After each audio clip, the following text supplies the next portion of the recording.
Before we begin today's town board meeting, I would like to take this opportunity to recognize several exemplary students and faculty from Lynbrook High School who competed in the Intel International Science and Engineering Fair in Arizona last month.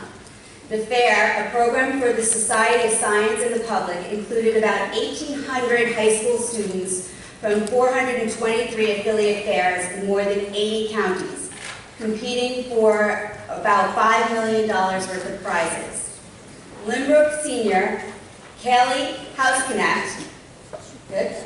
All right, earned first place in the physics category and took home the prestigious Best in Category award for physics and astronomy.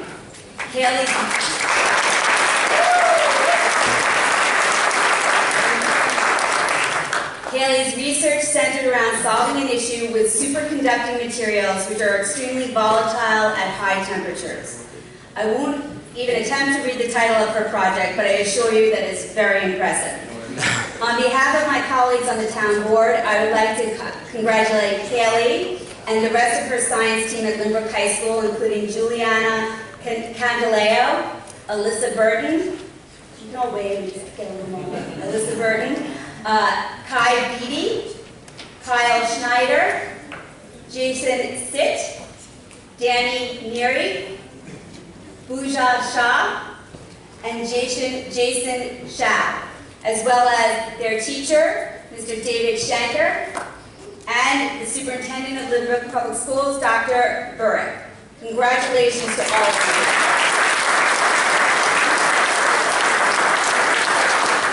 We acknowledge your hard work and your dedication, and it's really remarkable to see such focused and driven students excel in such a complicated field. I'm confident that the skills you've been cultivating in your community will set you all on a path to success. Now I would like to present with my colleagues on the town board this congratulatory sign, which is designed by students in honor of their tremendous work and achievements. And we also have a citation to present to you as well, so if you please come up. This is our sign. And this is our citation.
Were you referring to me?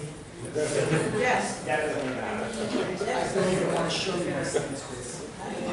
Steve, can you go over what's in this? Is it fast?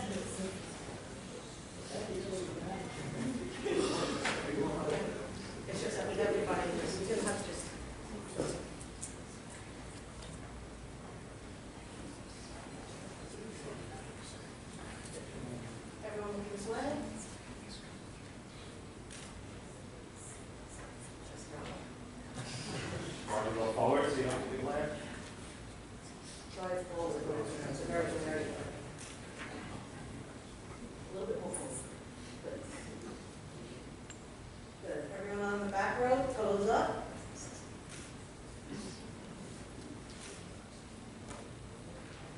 last time, you all look good. And one for good night. Thank you all very much.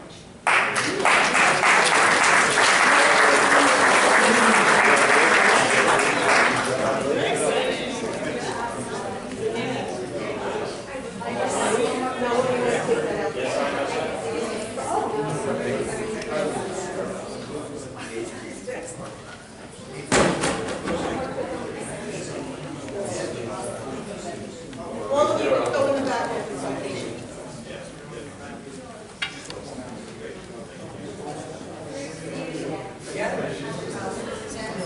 They want somebody from Valley Street with the other. Councilman, you can sit on the end. Do whatever you say. Thank you. Professors, come forward. Okay, photo 2. Looking this way, please. You're in the right row. Get up on your toes. That's going to look good. Big smile, looking this way.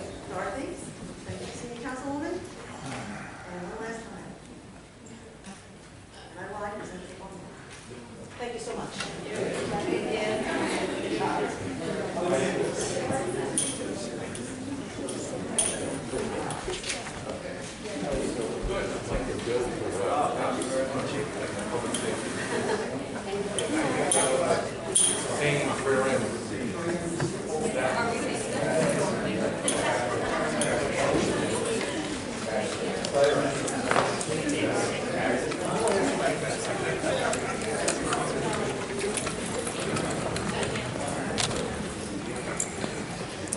Sorry.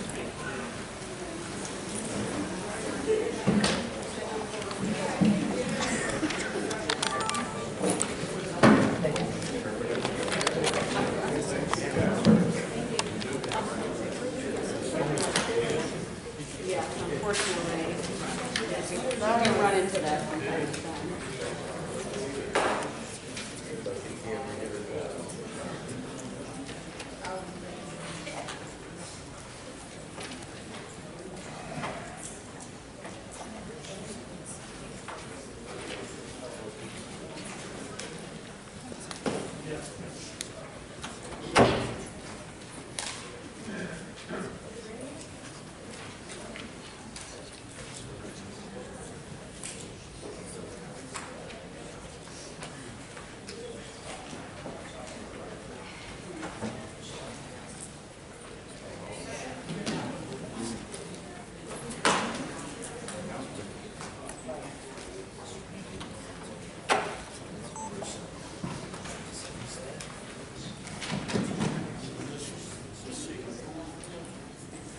All right, good morning. Again, welcome to everyone to this regularly scheduled town board meeting. For those of you who have never attended a meeting before, we will first have public hearings, followed by an administrative calendar.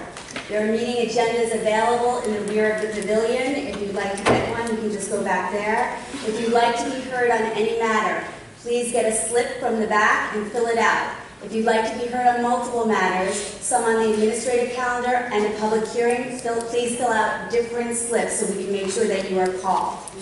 After the meeting is adjourned, the town board will follow our custom of 350 years and remain in session to hear any residents who would like to address the board on any other matters. Madam Clerk, will you please call the roll? Supervisor Gillen? Here. Councilman Blakeman? Here. Councilman Diaz-Pasito? Here. Councilman Dunn? Here. Senior Councilwoman Gooseby? Councilwoman King Sweeney? Councilman Muscarella? Here. I now call upon Councilman Diaz-Pasito to lead us in the Pledge of Allegiance.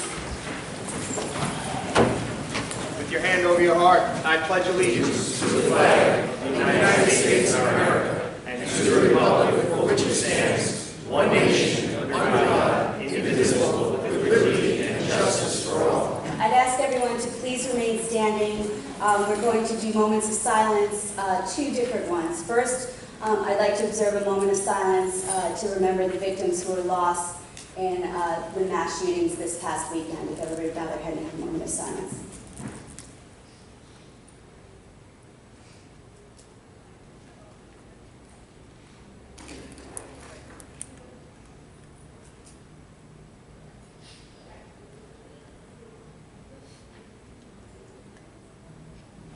I'd like everybody to please remain standing. Yesterday, we lost an iconic figure in Long Island government, the former county executive Tom Galata, who also was the presiding supervisor of this town before he became county executive, and before that, he was a state assemblyman. Tom was somebody that was a tireless worker. He was one of the greatest campaigners I ever had the opportunity to know, and he left a very, very important mark on Long Island, especially in areas regarding law enforcement and with respect to culture and establishing Museum Row and so many other things. So I'd like you to just take a moment to have a moment of silence for our former presiding supervisor here in the town, Tom Galata.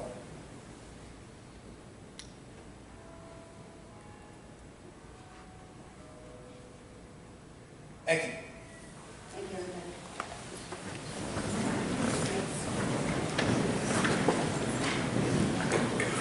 Madam Clerk, will you please call the first public hearing? Petition of Commissioner of Buildings to demolish and remove the two-story wood frame, one-family dwelling with detached garage and remove all litter and debris from property in Levittown. I do not have any slips on this matter. Is there anybody who would like to be heard?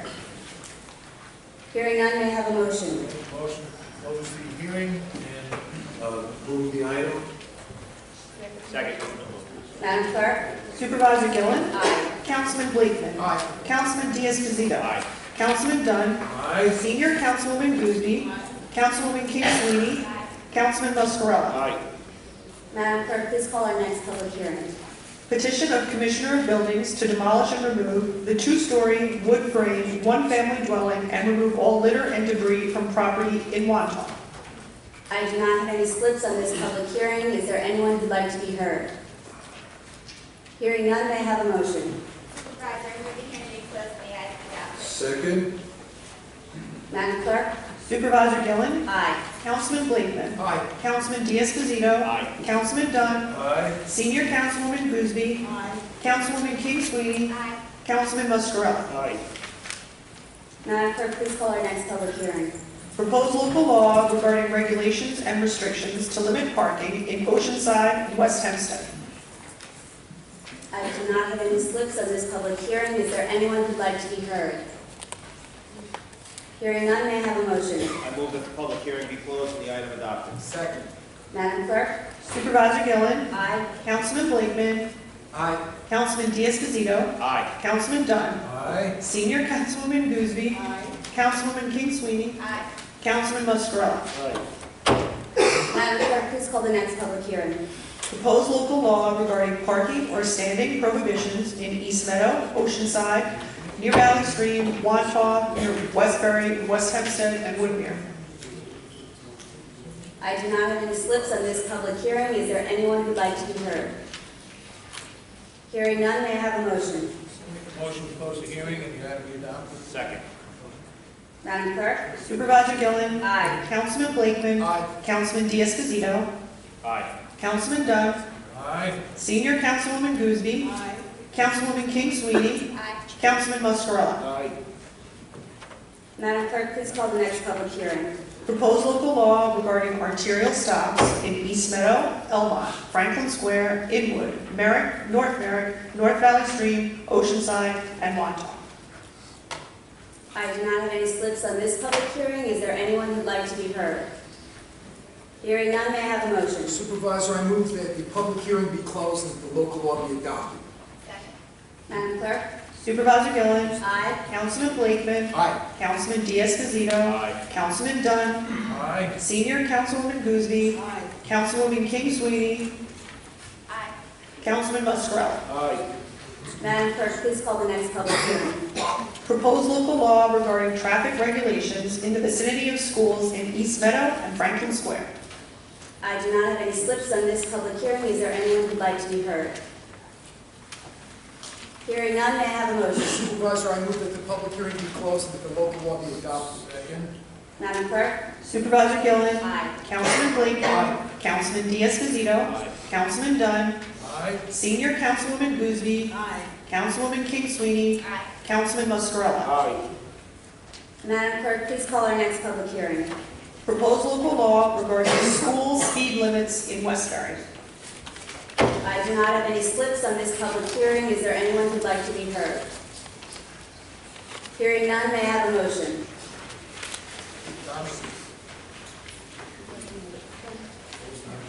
Looking for I move that the public hearing be closed and the local law be adopted. Madam Clerk? Supervisor Gillen, Aye. Councilman Blakeman, Aye. Councilman Diaz-Pasito, Aye. Councilman Dunn, Aye. Senior Councilwoman Goosby, Aye. Councilwoman King Sweeney, Aye. Councilman Muscarella. Aye. Madam Clerk, please call the next public hearing. Proposed local law to be entitled Community Choice Aggregation Energy Program in order to aggregate the energy supply needs of residents and small commercial customers and to negotiate and enter into or authorize its agents to negotiate and enter into energy supply agreements with energy service companies, parentheses ESCOs, on behalf of eligible citizens to obtain stable, lower-cost energy prices, as well as environmental benefits and/or community-based solution to meeting our collective energy needs. Okay, I have a number of slips on this public hearing. First, I have Dave Batizo.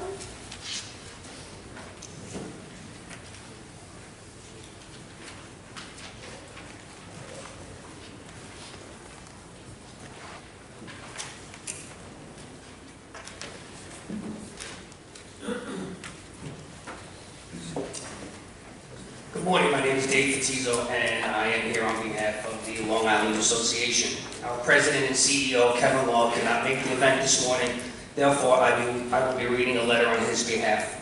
Dear Supervisor Gillen and members of the Hempstead Town Board, the Long Island Association, LIA, supports the approval of local law establishing Chapter 74 of the Code of the Town of Hempstead entitled Community Choice Aggregation Energy Program, otherwise known as CCA.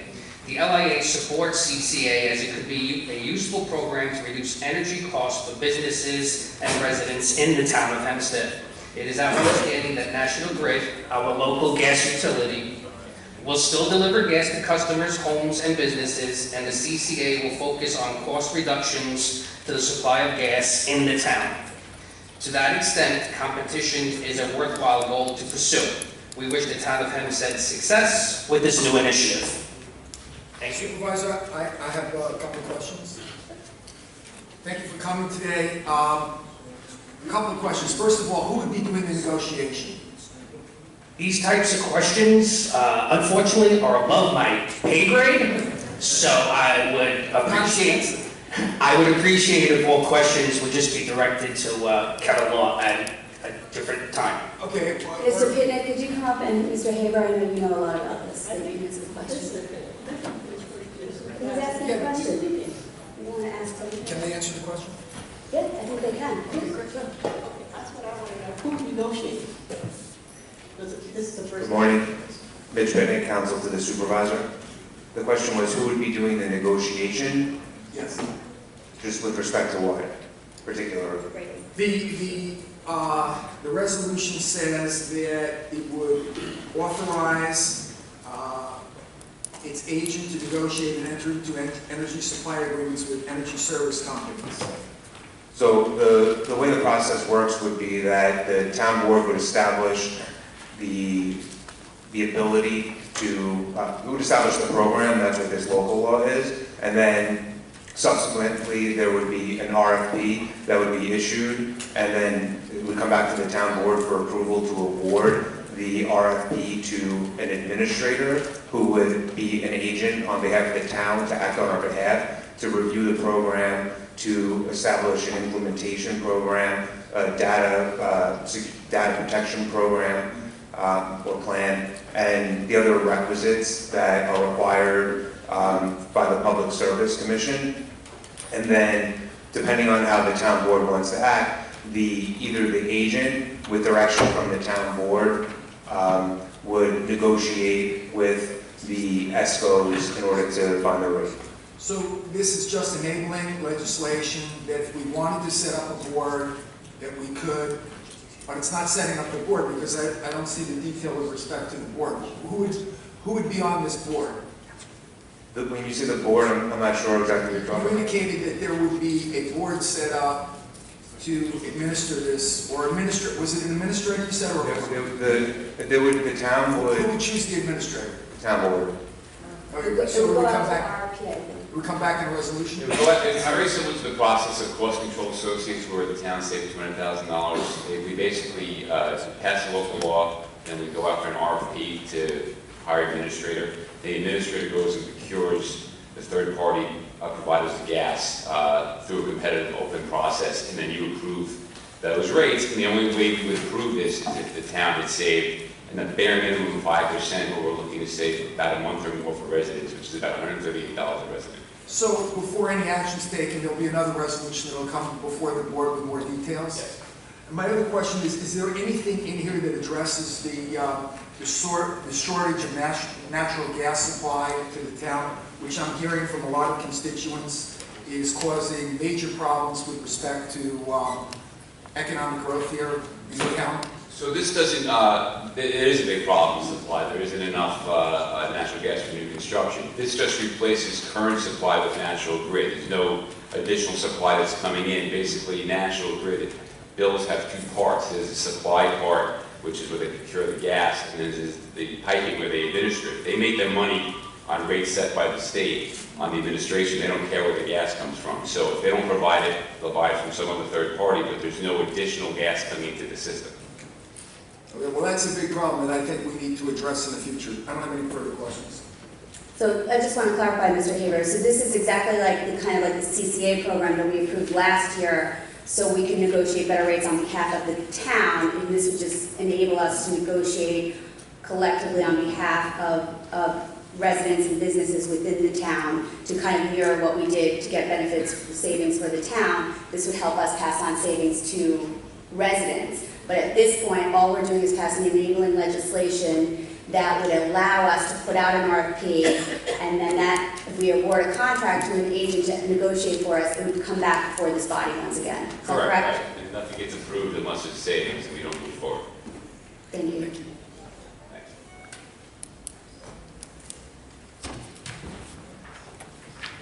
Michael Watt.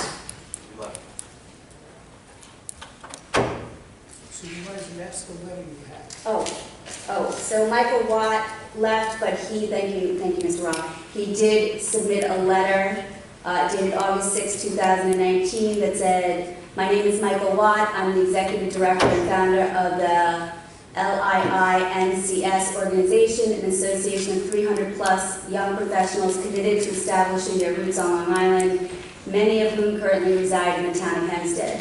I am here to speak on proposed local law entitled Community Choice Aggregation Energy Program. The LINKS members would be here themselves, but they are not in a position to take time away from their jobs to attend municipal meetings held during the workday. These young men and women come from many different walks of life, but share a common love for the region where they were raised. The challenges they face as they endeavor to settle here have been well documented. Student loan debt, saving for starter homes with prices north of $400,000, multifaceted taxes and fees of more than $1,000 a month, and when the time comes, child care costs that can only be described as daunting all add up. So it is incumbent upon our elected leaders to demonstrate they're doing all they can to mitigate the costs associated with living here, and in some cases operating a small business, especially when those efforts involve minimal change to our daily routine. Failure to support this measure sends a message to these young people that government doesn't care about their challenges, and by extension, whether they stay or go. The hope here is that the town of Hempstead not only adopts this measure, but also uses it as a springboard to explore other areas where costs can be driven down through competitive bidding. The Long Islanders who comprise the LINKS organization understand it costs more to live here, and for the most part, they see value in working a little harder and smarter to stay here. But the siren call of the South and the Southwest of low-cost housing and taxes and fees at a fraction of what they can expect to pay here in New York can be deafening, especially when it comes from friends and loved ones who have already made the move. With that in mind, please pass proposed law number 30146. I'll submit this also to you now. Supervisor, could you repeat that, please?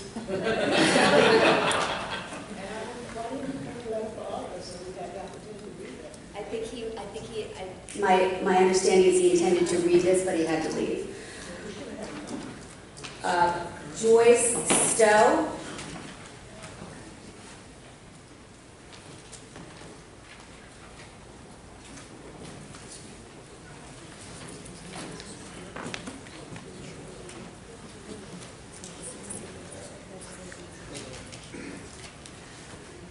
Good morning, everyone. My name is Joyce Stowe, President to the Departmental Civic in Elmont, New York. I'm here this morning to lend my support to the town of Hempstead in this natural gas initiative in seeking competitive prices for our natural gas supplier and our carrier. I was made to understand that National Grid is seeking a rate increase. Such increase would be burdensome at this time to our senior citizens on fixed income, or working citizens, and of course small businesses. Competitive pricing is the hallmark of doing business in any society, and so I commend the town of Hempstead in bringing this formula to seek and secure better natural gas rates for our people. Again, I thank you for inviting me here this morning. Thank you. Thank you, ma'am. And Supervisor, first of all, thank you so much for coming. But I want to just get back to my original point, is that there is a natural gas supply crisis now on Long Island. And it seems to me that another measure to drive down the price would be to increase the supply. And I understand that the regulatory authorities here in the state have not allowed additional natural gas resources to be placed here on Long Island. So I think we also have to address that in the future, because it seems to me if there were more of a supply, the price would go down. But thank you for coming in today. Appreciate it. Thank you. I agree, Councilman, that is a real concern, the shortage of supply. But for the pre-existing customers we have, I think we have a real opportunity here to deliver them some savings, which they desperately need. Cheryl Lee.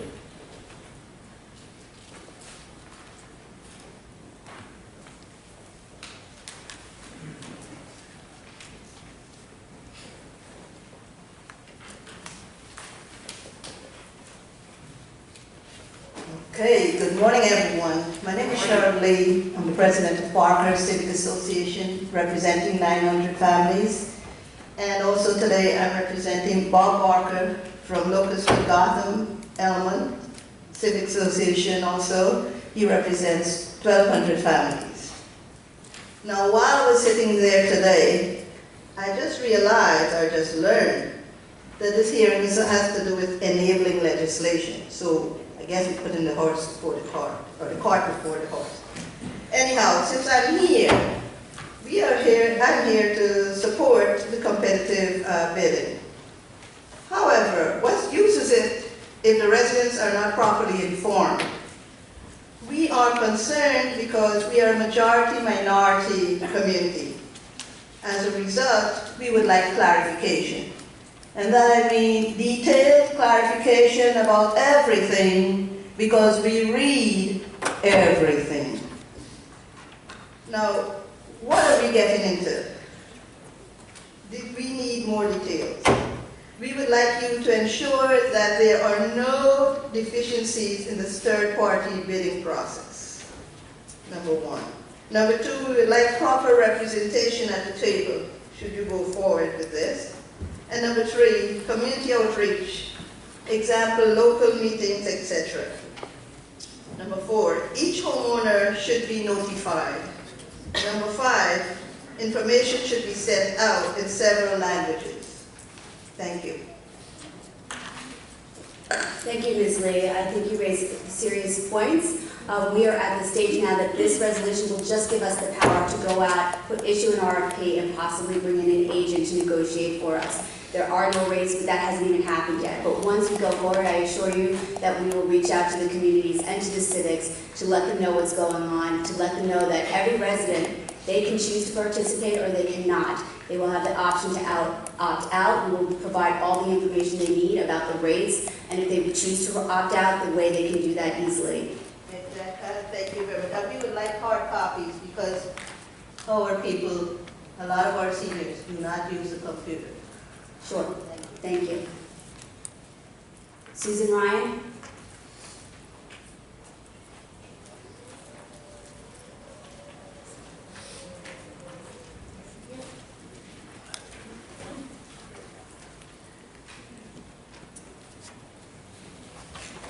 Good morning, everybody. I would just like to... Can you just state your name and address? Susan Ryan, 100 Inwood Avenue, North Lincoln.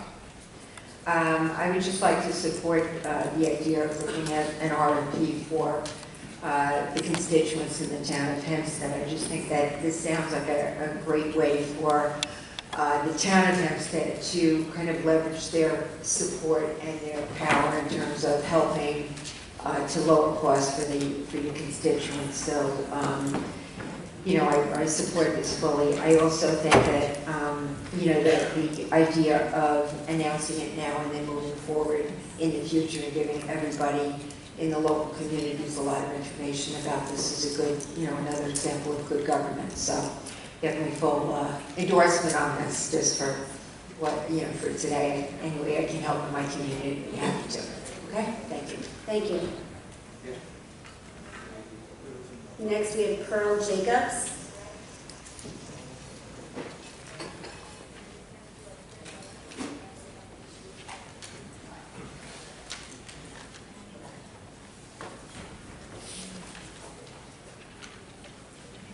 Good morning, Pearl Jacobs, President of the Nostrand Garden Civic Association in Uniondale. First and foremost, I would like to express my opposition to the proposed NAT grid rate increase. I do believe, I'm hearing that infrastructure improvements costs are being passed on to consumers, and that is clearly unacceptable. Infrastructure improvements should be included in National Grid's capital budget. And as president of the Civic Association, I hear all too often the financial struggles that middle-class residents, and especially our seniors, encounter on a monthly basis just to survive in Nassau County. So when it comes to an opportunity to save money on reoccurring monthly bills, I am open to all possibilities. I can tell you for a fact that Uniondale residents would welcome the opportunity to save on their monthly expenses. When competition is introduced into the mix, corporations always step up their game, especially when it comes to quality and pricing. If residents can realize a lower rate by opting into a community choice aggregation program to save money, then why not? The only change to the current process would be regarding the supply part of the process. This CCA option appears to be a win-win. There is no cost to enroll, and a resident can opt out at any time and switch back to the National Grid as your gas supplier. If Town of Hempstead residents can realize a potential 8 to 10% reduction in gas supply, then why not? Sounds like a great option. And thank you, Supervisor Gillen and all involved for presenting this cost-saving initiative to the Town of Hempstead residents. Thank you. About the supply, I just be given a note that National Grid is in the process of reapplying for the underwater connection required to increase the gas supply to Long Island. And apparently Governor Cuomo is coming to the Hempstead Library at 1:45 today to discuss this. Is that right? He will be here if you want to ask him. Oh, he'll be here at 1:45 in Hempstead. I don't know if it's about this, but if you want to go talk to him. I thought he was watching our podcast and he heard me say that we should do it, and he's figuring out how to get there. Nancy Skeeto. Sorry, Nancy Skeet.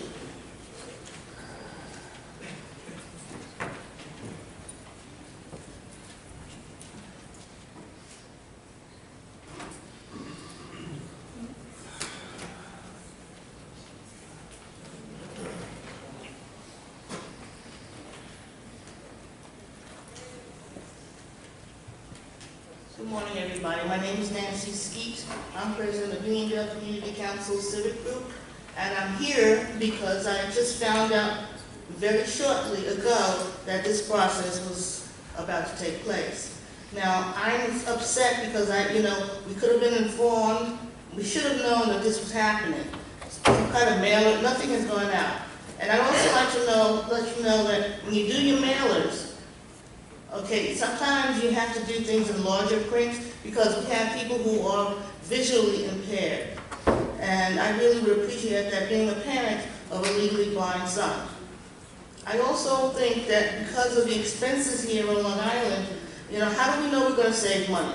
Okay, how do we know that National Grid is not going to increase their delivery prices because they're not making the volume of money that they wanted to make? We don't know that, so I'm really not for it, okay? Because this has happened in the past. I looked into it quite a few years ago, and it didn't warrant any savings without gas. Ms. Skeet, if I could just address some of your questions. You raise a good point about putting in larger print, and certainly we'll talk with people in our mail shop and see if we can do that with respect to the mailers. With respect to the gas prices, we can't guarantee that National Grid won't increase their rates responsive to delivery, but there are two components of your bill. One is delivery and one is supply. And we haven't done anything yet. All this legislation would do is allow us as a town to explore this option. And we'll have an agent to go out to try to negotiate better rates on the supply rates. And we'll only agree to do it. It'll come back to the board again, and we will have community outreach if this goes forward. It will allow them to negotiate rates, and it will only be approved if they are in fact lower than what National Grid is proposing. We can't tell you what those rates are yet, because right now we can't do that unless we have enabling legislation. I don't know if I made that clear to you, but if you want a deeper explanation, I'd be happy to have Mr. Pitnick or Mr. Haber explain it to you a little bit more in detail, if that would help you. Okay, but this was not mailed out. This change or the possibility of it was not advised to the people?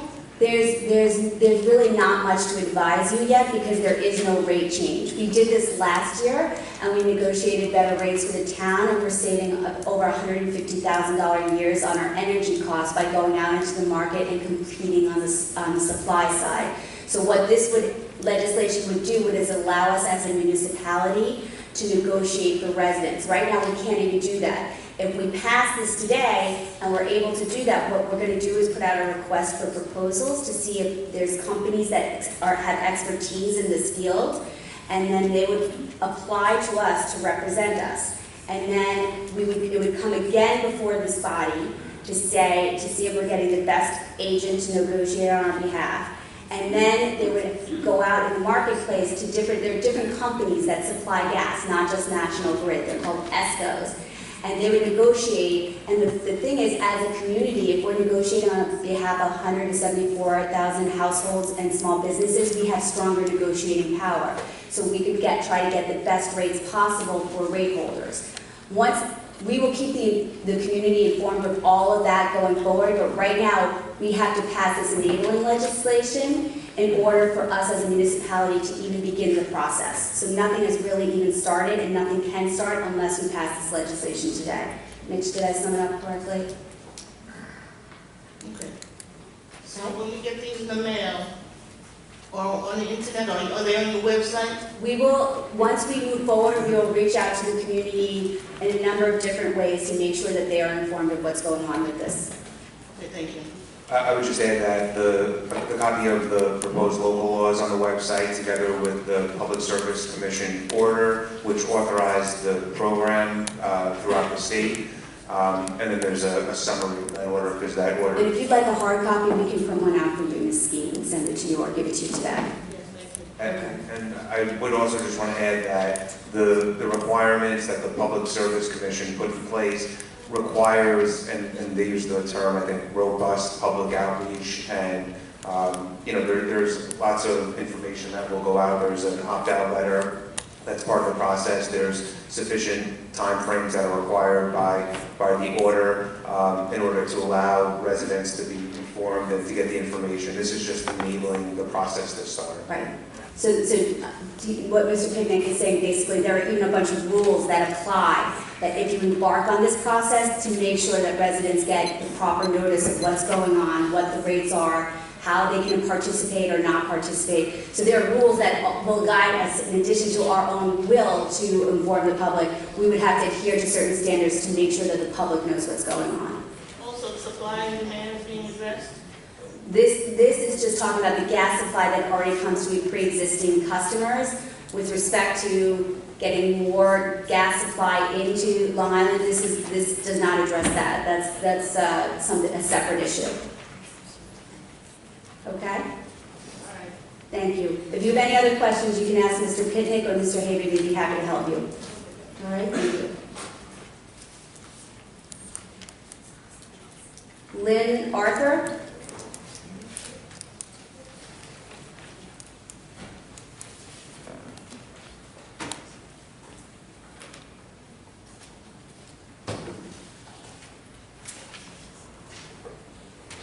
Thank you for the opportunity to be here. My name is Lynn Arthur. I'm from Ocean View Parkway in Southampton, and I'm the energy chair on the Sustainable Southampton Advisory Committee. So we adopted the CCA legislation in February, or the town board did, and it was 2 years ago that we went to a conference up in Westchester where we learned about the results of the first pilot in Westchester, which you guys seem very well informed, but just for the benefit of those in the audience, they saved $15 million over 2 years on electric rates. And so we saw that and said, well, gee, why shouldn't we try to do that here? So we saw this as a tool, the town board, and we've been studying it for 2 years. We did an extensive amount of outreach, though, I have to tell you up front. Personally, I delivered 32 presentations to various community groups, collected over 350 signatures of support. The only dissenting person from East Quad was quite cute. She was actually reprimanding me because I didn't emphasize the reduction in greenhouse gases over the cost reduction. But just a couple of points. I don't want to go over what I've already heard others say.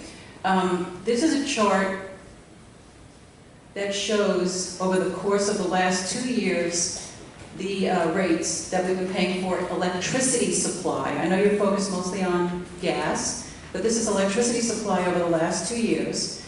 You see it fluctuates month to month. And on the bottom, those horizontal lines are the prices that they got in Westchester for electricity under their CCA. Now, I'm not suggesting we'll be able to get those rates, but even if we got to 9 cents, we would still double the amount of financial benefit and half the time. So the board felt that that, alone was very helpful in moving the ball forward in their desire to investigate this further. On the process, on one chart here, I use these charts as part of the outreach effort. That's why it was so easy for me to bring them. This is the process on one chart, and it starts with the enabling legislation. And again, for the purpose of those who have spoken before me, it's really the enabling legislation that authorizes the town board to investigate a process. Does not cost the town board anything, does not commit the town board to anything until you get to the very end. In fact, it's on the day that you issue your RFP, your competitive bid for gas or for electricity. That's the day that the commitment becomes binding, not before that. And of course, in the competitive bid, you're specifying what your conditions are, what's the term of the agreement, what price you're expecting. In our case, we're looking at electricity. So we have 100% objective for renewable energy, and so that's one of our, how much we can get from renewable energy. We are very supportive of your efforts, and more than happy, I've sent some contacts to Mr. Haber, so we're more than happy to answer questions and help you going forward. Thanks for your comments. I do not have any other slips on this public hearing. Is there someone who would like to be heard? Ms. Craig?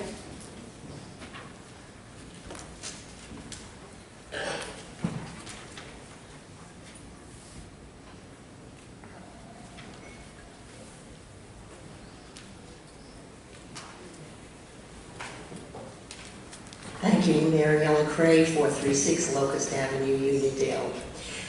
We had an ESCO. We had it for several years. I think maybe it was called Altigen, I'm not sure. We would still have them if they hadn't left the area. So they canceled the contract. I am very much in support of this effort to explore the possibilities, and I think it's a really good idea because we saved money, and whenever their prices were over what LIPA at the time charged, then we got a check from them. So it worked for our advantage in a lot of different ways. Thank you. Thank you, Ms. Cray. Is there anybody else who'd like to be heard on this public hearing? Hearing none, may I have a motion? Move that the hearing be closed and the item adopted. Madam Clerk?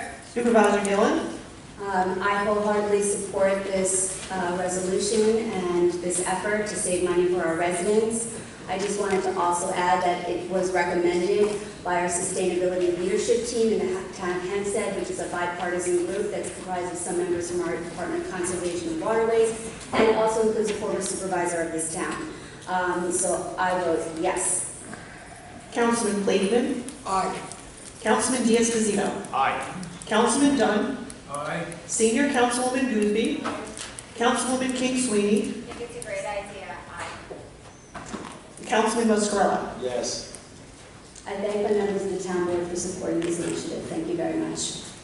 Madam Clerk, will you call the next public hearing? Proposed local law regarding animal shelter and control division in order to establish formal procedures and controls for adjusting, waiving, or discounting fees charged by the animal shelter. Okay, I have a number of slips on this public hearing. First, we have Valerie Lamb.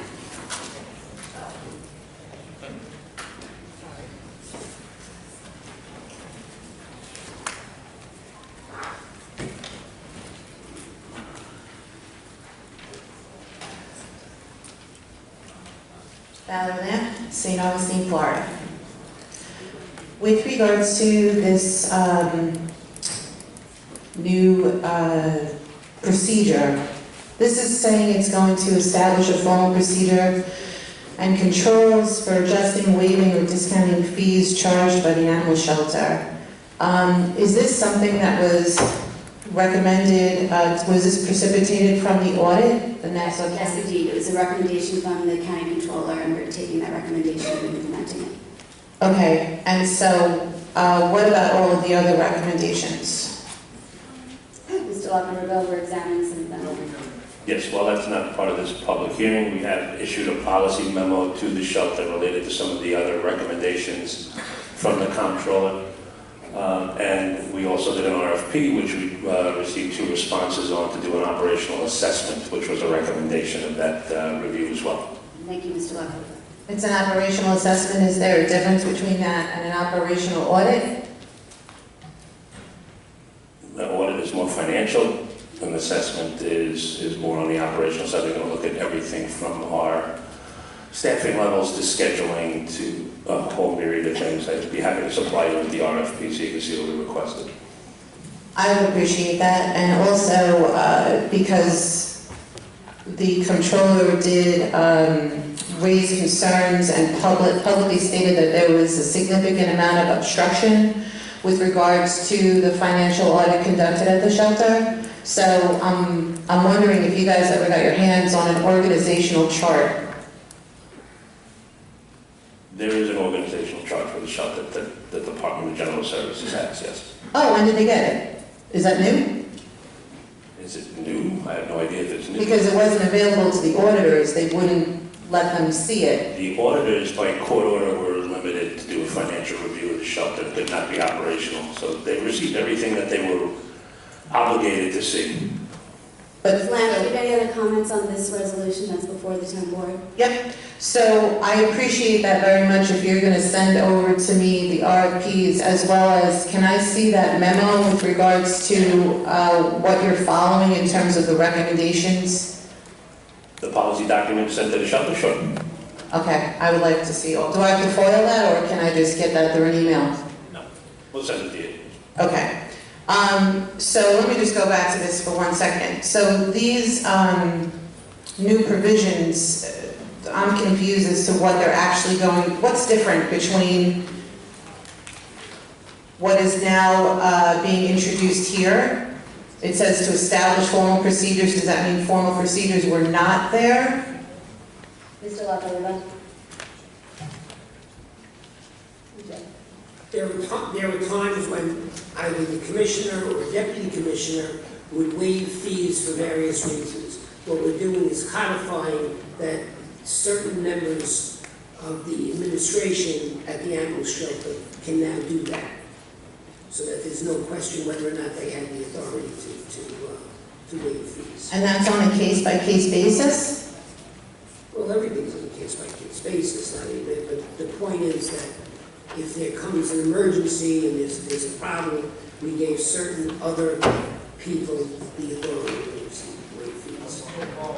Okay, I'm just, as always, I'm concerned with equal treatment and, what's the criteria that someone would have to meet in order to be able to obtain these fees being waived. And you have to realize, Mr. Ra, that we're all very up in arms because of the recent tragedy, and it was nothing short of that, with regards to animals being paid to be shipped off into conditions that were worse than a death sentence.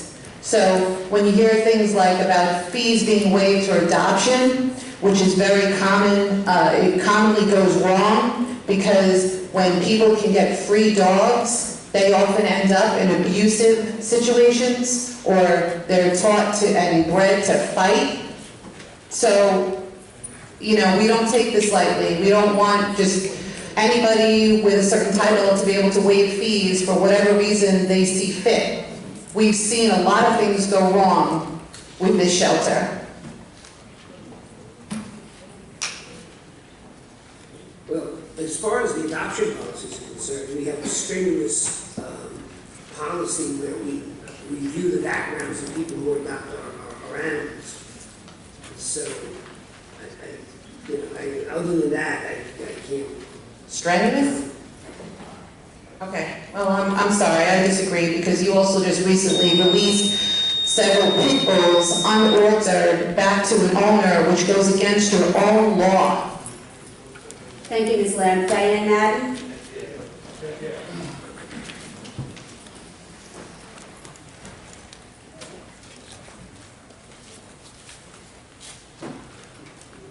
Diane Madden, Hempstead. That's interesting, Mr. Ra, that you just said that. And you are a town supervisor, candidate for town supervisor, correct? I'm very proud to say I will take every single opportunity to say that, full disclosure, although my statements are no different than they've been since 2010 against and challenging either party, including yours, due to your conduct and what you did to Bonnie Radafshar and how you hired nearly 2 million Something to say about public hearing number 9. I certainly do, but I wanted to answer your question and respond. I didn't ask you a question, I just said that you need to disclose that you're candidate for office. I certainly will. I'm finishing that Please, statement. you limit your comments to the public hearing that's before the board right now. My gosh, these are the things you criticized Santino for. In any case, I am running for Hempstead Town Supervisor. Thank you.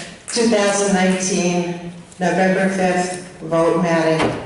In any case, you sent animals recently, at least probably around 200 cats, to a location out of state that has the most minimal policy, pay and pick up the cats. So to say that you're so stringent on adoptions, you're probably harder on taxpayers, and you hand these animals out of state to places that have the worst policies, if any, and that's how animals end up in laboratories. I'd like to know, since you are taking this initiative to follow the audit, and it's interesting, Mr. Lakaruba, that you basically discredit the controller because he said something just the opposite, that his audit was impeded financially. He found it very difficult to get the information that he needed to do a third comprehensive audit. And you're disagreeing with that, if I'm correct in what you just said. There was a Supreme Court case decision that limited the Nassau County Controller's authority to audit the animal shelter. Okay, according to the controller, the town impeded a comprehensive financial review. In any case, this recommendation that you took, is there any chance that you took the recommendation where the county controller immediately urged the board to bring in outside independent animal care experts to the animal shelter? Has that been done? Because basically this is crumbs. This gives the appearance that you are doing things that the audit asked for. This is mismanagement, is what it is. But have any outside, independent animal care experts been brought into the animal shelter? It's been over 2 months.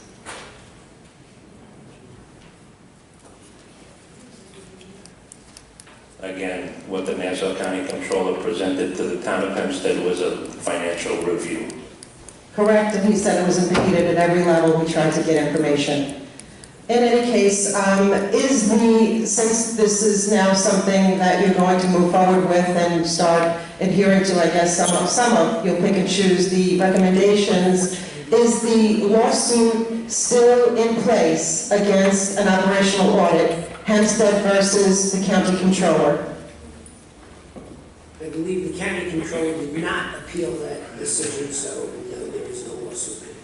So the town has now, you're saying that the town has dissolved that, has settled that lawsuit?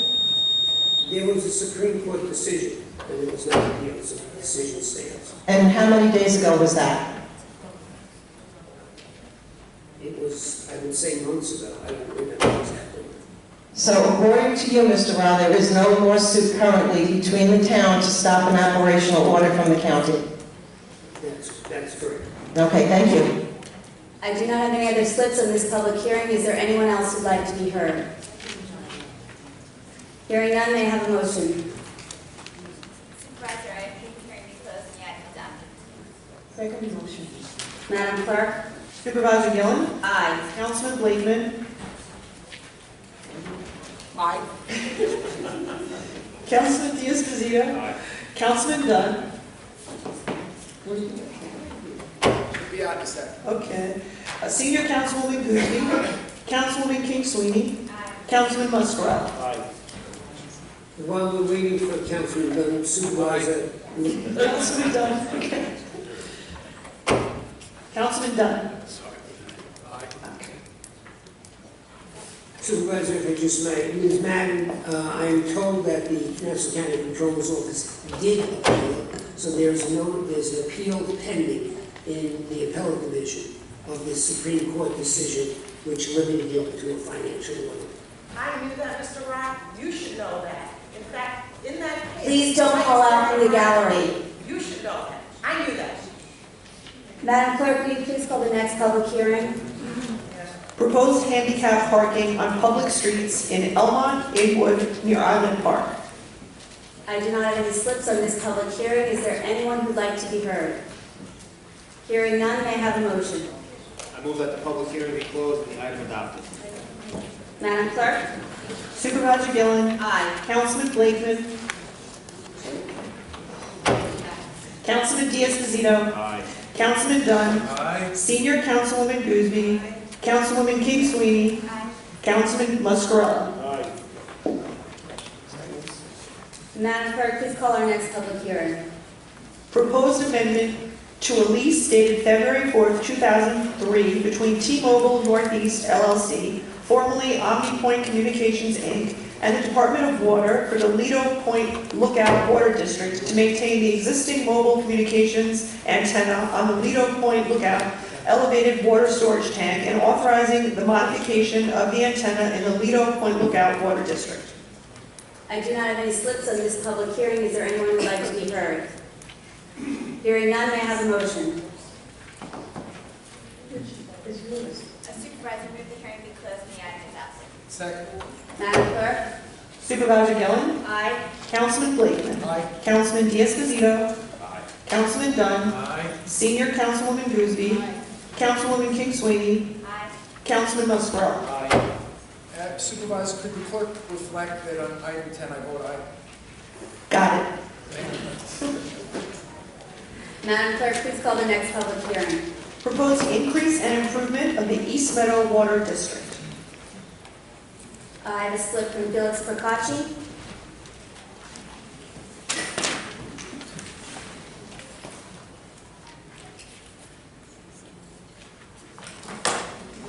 Felix Procacci. My question about this one also applies to 13, 14, 15, and 16, so if you want me to come up for each one, I'll do that. If we can address them collectively, we can do that. And Yeah. Thank you. Okay, has these items been budgeted for in whatever year that these increases are going to be taking place? I believe we're implementing part of our capital plan, which has already been adopted. Commissioner, would you just speak to that, please? Good morning, Supervisor, members of the Town Board, Commissioner Reinhardt, Town Heads, Department of Water. Yes, the items 12, 13, and 14, and 15 are all Department of Water resolutions. They were in the 5-year capital plan. They address various types of treatment for districts, including meeting USMR 3 requirements for design. Additionally, the one is also includes some work at an extra result field, and one includes painting of the tank and meeting down. But they were all budgeted in the 5-year capital. You omitted 16 from the, when you said it, so 16 is not part of what you're doing? 16 is the West Hempstead Water District. That's under the town. Okay. Okay, so does that have nothing to do with the town of the budget that the town of Hempstead, approved? Like, my real question is like, some cost is associated with each of these resolutions. What year, and these were budgeted for, you're saying, and was it budgeted for the 2019 year, 2020 year? Or? They're in the 2019 capital plan. If you look in the town board calendar, you'll see later on there is a resolution adopting the RFQs for design firms, so that work will probably be going out later on this year for all these items. So then, accordingly, since it's increased cost, taxes in these districts are going to go up? I can't speak to that. It depends on what debt service is being retired in those districts as well. Okay, now I'm just saying, but assuming that, but it'll be an increase into whatever, if you nullify everything else, it's going to be an increase, right? An increase of taxes in these districts. Again, that's something that the controller's office would do, would be based on the assessed valuations and other. And I get that, but this is going to be increased taxes, right? I mean, I just want to make that clear, because this is increasing taxes one way or the other. If something else is going down, but then this is going up, this is still increasing from the down point that, if something else went down, but this is going to bring it up. So we're voting to increase tax cuts. That's what I just want to make sure that it's clear. That would be done under the town budget later on this year. Yeah, but by voting on these resolutions, it's a vote to increase taxes. This is allowing us to raise the funds to do this work. Yeah, where's the money going to come from if you don't raise taxes? Come from taxes, rates, grants, other means. Okay. Thank you.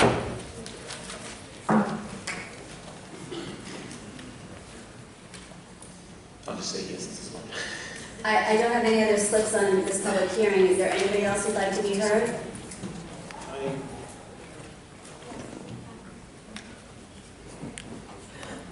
No, I thought someone was coming down and he's just exiting. Anybody else? All right, thank you.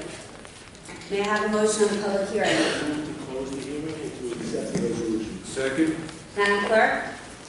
Supervisor Gillen? Aye. Councilman Blakeman? Aye. Councilman Diaz-Bazito? Aye. Councilman Dunn? Aye. Senior Councilwoman Gooseby? Councilwoman King Sweeney? Councilman Muscarella? Aye. Madam Clerk, please call the next public hearing. Proposed increase and improvement of the Levittown Water District. I don't have any slips on this public hearing. Is there anyone else who'd like to be heard? Hearing none, may I have a motion? Make a motion to close the hearing and adopt the item. Madam Clerk? Supervisor Gillen? Aye. Councilman Blakeman? Aye. Councilman Diaz-Bazito? Councilman Dunn? Aye. Senior Councilwoman Gooseby? Aye. Councilwoman King Sweeney? Aye. Councilman Diaz-Bazito? Aye. Councilman Muscarella? Aye. Madam Clerk, please call the next public hearing. Proposed increase and improvement of the Roosevelt Field Water District. I do not have any slips on this public hearing. Is there anyone who'd like to be heard? Hearing none, may I have a motion? I move that we increase, approve, and accept. Number 14. Second. Madam Clerk? Supervisor Gillen. Aye. Councilman Blakeman. Councilman Diaz-Pasito. Aye. Councilman Dunn. Senior Councilwoman Gooseby. Councilwoman King Sweeney. Aye. Councilman Muscarella. Aye. Madam Clerk, please call the next public hearing. Proposed increase and improvement of the Uniondale Water District. I do not have any slips on this public hearing. Yes, Mrs. Jacobs?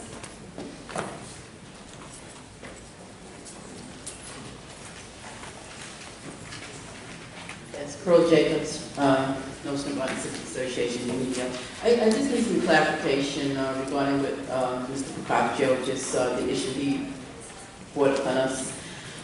So, sir, is there any more in-depth clarification regarding the increase, potential increase in taxes? Maybe Councilwoman Gooseby, you can. You would ask the question, please. Yeah, as I said before, that would be determined when we do the budget later on this year. It's based on a number of things. It's based on consumption over the past year. It's based on future rates. It's based on grant opportunities that we have. All those things are figured in when the controls office figures the tax rates. So, can you give me clarification regarding the scope of this improvement? What would the whole scope of this improvement encompass? Part of it is hiring a design firm to pilot test and design treatment systems for the Oak Street well site to meet UCMR free requirements, new state requirements that are coming down later on this year. And there's a large amount of money in there to paint the water tank at the foot of Hempstead Boulevard, including doing some modifications to the structure itself. So, question is, why would our taxes have to be raised potentially to, do this work? I just spoke earlier regarding that grid with the, including into the capital budget plan. Why would our taxes have to be raised? The money to make the improvements needs to come from somewhere.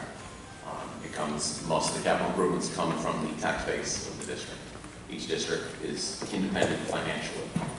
So would this increase be revealed to the community, the residents, the taxpaying residents, as far as how much their tax bill will increase? Yes, again, that's something that the controller's office handles when they do the budget after they raise the funds. When they do the budget at the end of the year, you'll see the calculation be made. At that point, will be publicized what the actual increase is, if there was an increase in the district. So in your professional opinion, would there be a substantial increase or a minimum increase? I'm not an accountant, so my professional. Okay, so Mr. Reinhardt, though, isn't, right now, these resolutions are implementing the costs that we are already incorporated into the capital plan.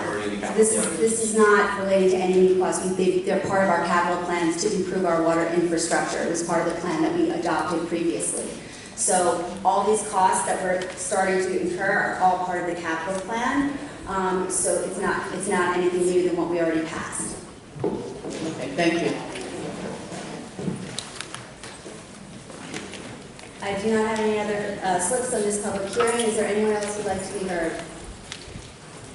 Hearing none, may I have a motion? I'm sorry, Oh, I'm sorry, Ms. Craig.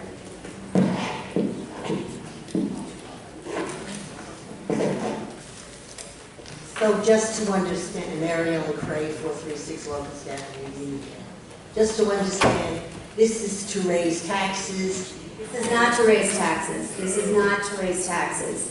Can you explain this? This is to implement, we've already passed a capital plan that contemplates, Commissioner, you can correct me if I'm wrong, that contemplates that we're going to start to improve the infrastructure that we have in our water delivery systems, including looking for ways to filter out new toxins that we've just found, like 1,4-dioxane. So that's been part of our capital plan. It was like the second largest, roads was the #1 expenditure that we had for our capital plan, and the second largest was water, because we all care very much about preserving and protecting our water quality. So this is already part of a plan that's been adopted, and now this is just kind of allowing us to go forward with what we need to do with our capital plan. Is that correct, Mr. Commissioner? Yeah, that's right. Thank you. So just to understand, each water district is separate. We have, I never paid attention to this particular, is there a separate line in our taxes for the water district? Yes, there is. Okay. If you look at the tax bill, at the top of the tax bill, you'll see the Uniondale Water District has its own tax line. Okay, so this is separate from what we pay for water prices Yes, the cost of water that we use. those are the consumption costs. That's the Right. cost you can control based on conservation. Right, so, it's a little fancy footwork, but in fact, the taxes will eventually go up, even if it's part of the capital plan. We can't say whether taxes are going up or down yet. We're looking at the budget this year. We've retained counsel in terms of addressing toxins in our water. We have retained counsel to go out and sue on behalf of the town of Hempstead to try to recoup some of our costs to the people who are putting the contaminants in our water. So that's a way we're hoping to offset some of the burden to taxpayers by seeking the remediation costs from the polluters and the contaminators. Thank you. Thank you. You mentioned the Oak Street. Is that still part of the plume, or has that been cleared up?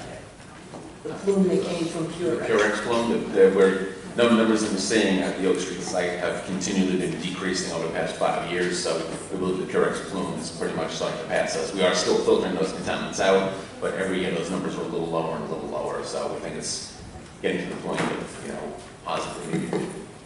Thank you. I commend you on trying to reach some of these toxins that we're just now becoming aware of. Thank you, Mrs. Price. I do not have any other slips on this public hearing. Is there anyone else who would like to be heard? Hearing none, may I have a motion? I move that the public hearing be closed and accepted. Second. Madam Clerk? Supervisor Gillen? Aye. Councilman Blakeman? Aye. Councilman Diaz-Pasito? Councilman Dunn? Aye. Senior Councilwoman Gooseby? Aye. Councilwoman King Sweeney? Aye. Councilman Muscarella? Aye. Madam Clerk, please call the next public hearing. Proposed increase and improvement of the West Hempstead Gardens Water District. I do not have any slips on this public hearing. Is there anyone else who would like to be heard? Ariel Schwartz, 463 Lisa Lane, West Hempstead. So just to clarify, we don't actually know what the increase is going to be. It's just to put in the capital plan. Right now, this is already a part of our capital plan, which is our multi-year plan, looking at the projects we're going to prioritize. One of the projects is to put in new infrastructure in our water delivery systems, also to remove contaminants that are emerging contaminants. So this really is just enabling us to go forward and do that work. So it's already a part of the capital plan. This is not something new. I wish that was clarified on the agenda. Yeah, and just to clarify things for you, my understanding is that there will be a proposal by the supervisor with respect to the budget for this particular water district, and then the town board will consider that proposal. So there will be hearings and an opportunity for the residents to be heard if they have any objection to the budget, which may or may not have an increase in the fees for that particular water district. Are we going to get any mailers or emails notifying It will us? be available online, and it will be published that we are having budget hearings. The budget is generally filed by the end of September, and then it goes up on our website. There's a tentative budget, and then we have a board meeting in early October where we vote and we maybe make some amendments when it comes to the preliminary budget, and then we have budget hearings. So Mr. Capabianco. Just a point of clarification, this project for the West Hempstead Water District is not a town of Hempstead district. It is a district, yes, it's a proper district, not part of the town. Going into the tax impact as the mic. It's actually for a similar issue that we're doing in our water districts, where there are wells 7-1 and well 7-2, which is having, the same contaminant problems that all water districts on the island have. So then it's not under the town of Hempstead's purview, how come it's in the, Because these are bond resolutions that allow the district to go out and issue bonds on behalf of the taxpayers to do improvement, and the law requires them to go through this board after it goes into that. That's the reason.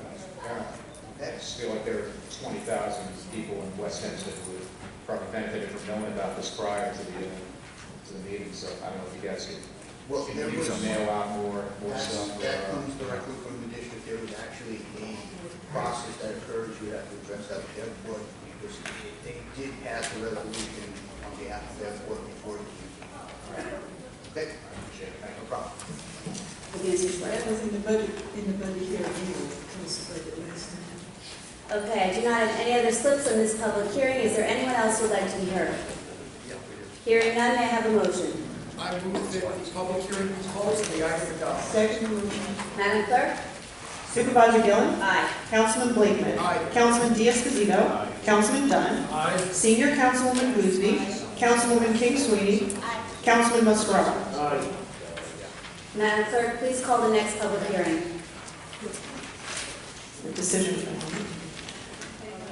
Oh, no, I'm sorry, one more. Application of Carifa Auto Repair, Inc. for a special exception of public garage to operate an auto body repair shop with temporary outdoor storage for vehicles under repair on the northwest corner of Lawrence Avenue and Randall Avenue in Inwood. Good afternoon.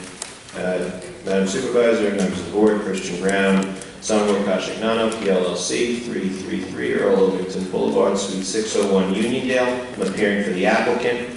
This is an application that relates to an existing auto repair shop, and the applicant is seeking permission from this board by way of a special exception to add auto body work, principally a spray booth, onto its existing business. As noted by the clerk, the property is located on the corner of Lawrence Avenue and Randall Avenue in Inwood. North Lawrence, this is Inwood, I believe.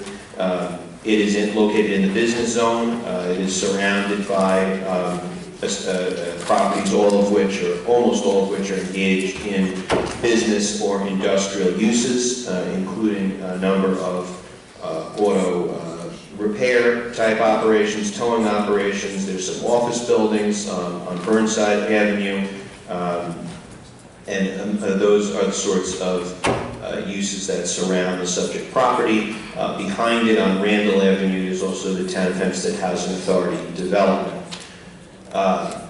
This property has been operating as an auto repair shop since at least 2002, at which time this board issued a resolution, Resolution 1017 of 2002, granting permission for such use by way of special exception.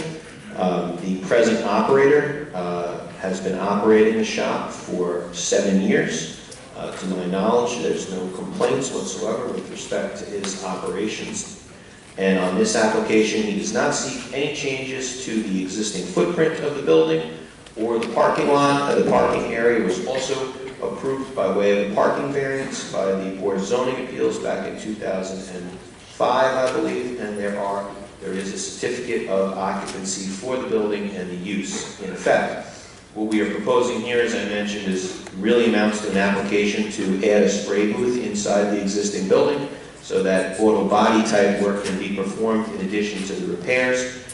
There are already approved plans from the fire marshal awaiting this board's action before installation. So it's not common. Often when we're here, we're seeking to maintain these uses as the most common pattern. This applicant has refrained from installing these spray booths without this board's permission and is not presently performing painting or any sort of auto body repair pending this approval. Yes, sir. Mr. Brown, I have a couple of questions. Does your client do business under the trade name Rockies? I can ask him. I'm not sure. I believe that was the name of. Still here. Let me ask him if he's doing business under that DBA. He's a tenant on the site.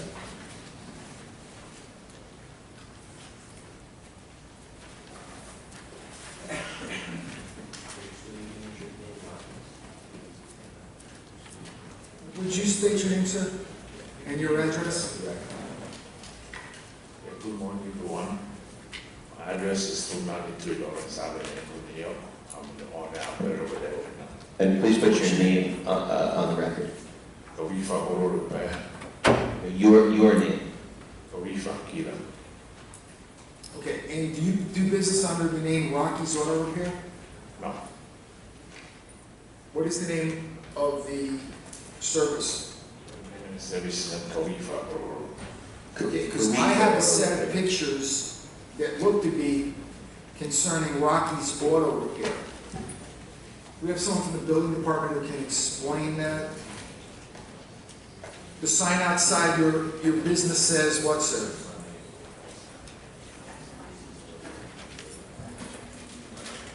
My understanding, Councilman, is that that is a neighboring shop, and that's a sign. I've seen it as well. It does kind of look like it's on the subject property, but Mr. Karifa, you're saying it's not your operation, correct? Could you just put that in the record? No. Okay, so You operate under the trade name Karifa Auto Repair, correct? At 293 Lawrence Avenue. So, just for clarification, do you have a picture of your client's site? I didn't bring additional pictures to the ones that you have. I could supply that to you to clarify the... Okay, so identify with the pictures that I have, which one is the subject of this hearing, which property? Because the reason I am asking is they seem to have, and I want to make sure it's his property and not somebody else's, there seems to be storage outside of automobile parts. Specifically, it looks like wheels, tires, brake drums, etc. There is a lot of refuse around the premises and equipment stored outside, which is a violation. There are batteries stored outside. There's other types of equipment that's stored outside. I just want to make sure Yes. that it either is or isn't your location. Would you be able to hand down those right? Sure. I don't believe it is, but I'll have Mr. Karifa verify that. The building department did inspect the site. I don't believe they cited any such concerns. I think the only thing that came back in the report was an open plumbing permit. But I'm going to have Mr. Karifa confirm your questions or answer the questions, Councilman. And I should note, he's not seeking permission to store cars overnight outside. Everything will be brought inside the building at the close of business. The lot is maintained, I think you'll see, in an orderly fashion. He has 10 parking spaces. While we're looking at the pictures, I just want to get on the record that his hours of operation will remain the same, which is Monday through Friday, 9 a.m. to 5:30 p.m., and Saturday, 9 a.m. to 1 p.m. He's closed on Sunday. There's no rental cars at the property. All work is performed inside. All work will be performed inside. And he has 4 total employees, including himself, 1 administrative person for the office, and 3 people who work on the cars. And that will also remain the same should you grant this application. Okay, so can you identify this picture here? Is this your property? No. None of this is yours? No. Is this on your property? No. That's in the back. That's not my property. This is not your property where all this refuse Is that Rocky's property? That's correct. What about this? That's Rocky. So, Nothing is mine. All Rocky. No. Nothing. No. That's correct. That's Rocky. okay. So, out of these pictures, can you identify what your property is? By the way, we happily consent to a re-inspection after the hearing if you would like to send the building department back to verify anything that we've represented today. Can you identify what's your property? Yeah, I'm giving a couple of pictures. That's all. Oh, these are yours? Yeah, those are all mine. I'm showing that. So that, I believe, Councilman, is the front of the property, and then and then a lot of the work is done along the side on Lawrence Avenue. Where in this building would the spray booth and the work be performed? We perform inside. In this building? Yes, in the. Where's the garage door in this building? Let me show you please. Here's the site plan. That's the side panel. Here's the.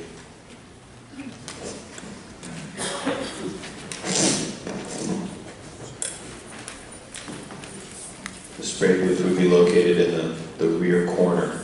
Okay, but where's the garage door? That's the garage door. On the other side. Around the corner, correct? Do you share a building with Rockies? Rocky's an investor to me. He's a tenant of yours? No. Next door. Next door? Yeah. But I just want to get to the bottom of whose refuse that is and who's responsible to clean it up. Do you own the building? No, It he's a looks like tenant. it's an attached building. It is an attached building. There is a party wall. He's a tenant. Is there a different landlord for Rockies? It's the same landlord. It's this. Who's the landlord? It's the label Zelda. Can you spell that Can name? we get our building department to get a hold of that? So you're a tenant. You don't own the building. No. And none of that refuse is attributable to your operation? No. Okay, so I'd like the building department to go out and do an inspection of that building to make that determination. And it looks to me like there are multiple violations regarding Rocky's operation that we address those issues. Councilman, if I may, we did not cite him with outside storage, that is probably the next door property. Excuse me, I can't hear you, sir. We did not cite him for outside storage. Who? The Applicant. The pictures that you're getting are probably from the next door property. Okay, and the point that I would like to make is that obviously there are multiple violations here. Have they been cited, Rockies? Not to my knowledge, I don't know if we Yeah, I think we should send our inspectors out because there is refuse all over the place. There's multiple, in my opinion, there are multiple violations of our code, and the landlord and the tenant need to be responsible for that to make sure that that's cleaned up and that it be remedied, because that is very unsightly. Yes, I believe in the pictures I'm looking at from the applicant's site, his is much cleaner. So there may be a problem with Rockies, but we'll... Okay, well, I'm glad we clarified that. Thank you. Thank you. So as I said, certainly a re-inspection of this site, the neighboring site, is perfectly fine. He's anxious to install the spray booth, doesn't want to do anything without your permission, but that is what the tenor of this application. Otherwise, our operations will not change. The site will be maintained in an orderly and legal condition. No cars will be stored overnight outside. And we would like your permission to add the spray booth on which the fire marshal has already signed off. Okay, so Mr. Brown, Yes. also in the report, apparently there was a memo of an illegal use at the property with regard to outside storage of unregistered vehicles and unworthy road vehicles. Has that been remedied? Yes, we will not store any vehicles improperly outside overnight. That's correct. Are there any there now? No. Okay. What about the open plumbing permit with respect to the hot air furnace? Yeah, I brought that to the architect's attention, and that will be closed out in the building department as part of, hopefully, getting a revised CO allowing for the additional use. Okay. And We would accept that as a condition, obviously. okay, so your client's willing to covenant that there will be no outside storage of vehicles, that they will keep the property free of any unroadworthy vehicles or unregistered vehicles? Yes, sir, and we will also covenant that we will close out any open permits in the building department prior to a final CO. Okay, thank you. Is that your application? That is, sir. Any other questions? Ladies and gentlemen, we do have some other slips in this matter, so maybe stay by, Mr. Brown, in case you have to answer any questions. I think those gentlemen are with us, but I'll if a Shalom Goldfelder? Pass. Pass. Would you let, oh, pass, okay. Yehuda Hafter? And Barbara Cuthbertson? I'm the architect of record, I'm only here to answer questions if there's any. Okay. Okay, I do Well, not, I have one of the architects. Can you verify that the photos depict please step down. Rocky's Auto and not the property that's the subject of this hearing?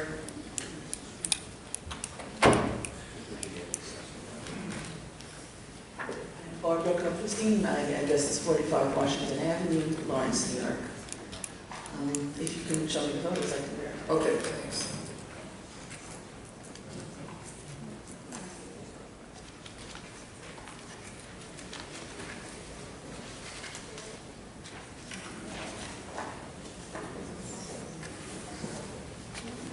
Did you personally visit the site? Yes. Did you do the work?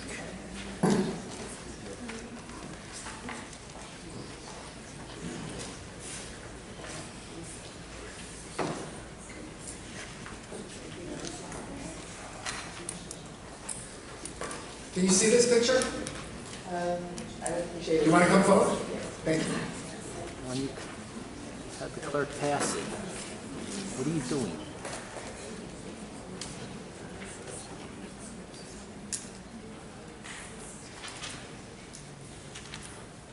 Is this your client's operation? That's a nest though. That's inside you? Okay. And is this your client's operation? Okay, thank you so much. Is there anybody else who would like to be heard on this application? Just have a question.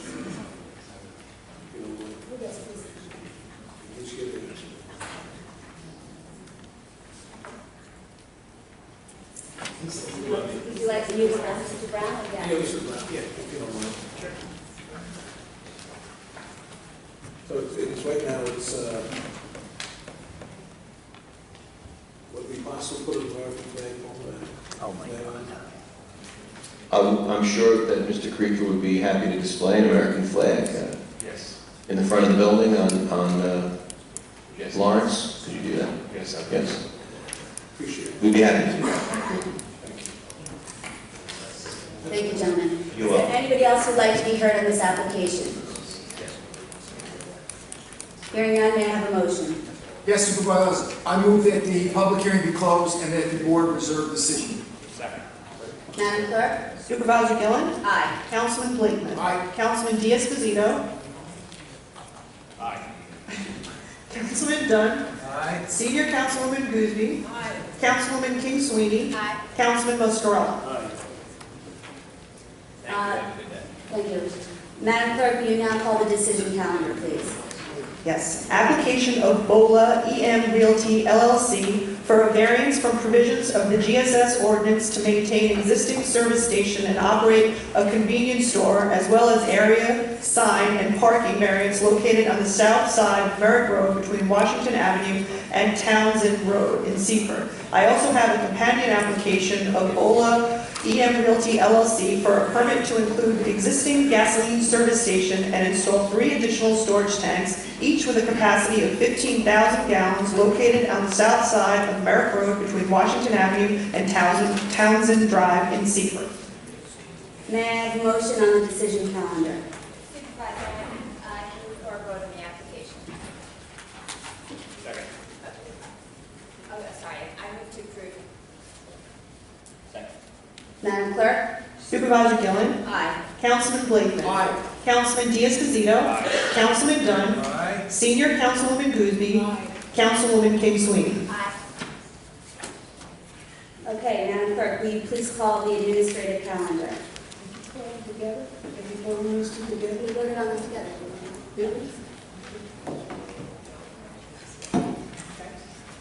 There are items 20 through 73 on the administrative calendar. I also have a resolution that is of an urgent or emergency nature. This is a resolution authorizing the execution of an agreement with Tully Rinke PLLC to provide legal and professional services in connection with the town of Hempstead's contracts with Dover Gourmet Corp. This will be item number 74 on the calendar. Okay, with respect to the administrative calendar, I move to table item number 51, which is a resolution seeking a declaration with respect to the contract extension that was purportedly entered with Dover Gourmet. Dover Gourmet has filed litigation in Nassau County Supreme Court seeking a declaration with respect to this contract. And therefore it is now a matter before the court, so I'm tabling the resolution so the court can address and adjudicate this issue. And I have a second. Madam Clerk? Supervisor Gillen? Aye. Councilman Blakeman?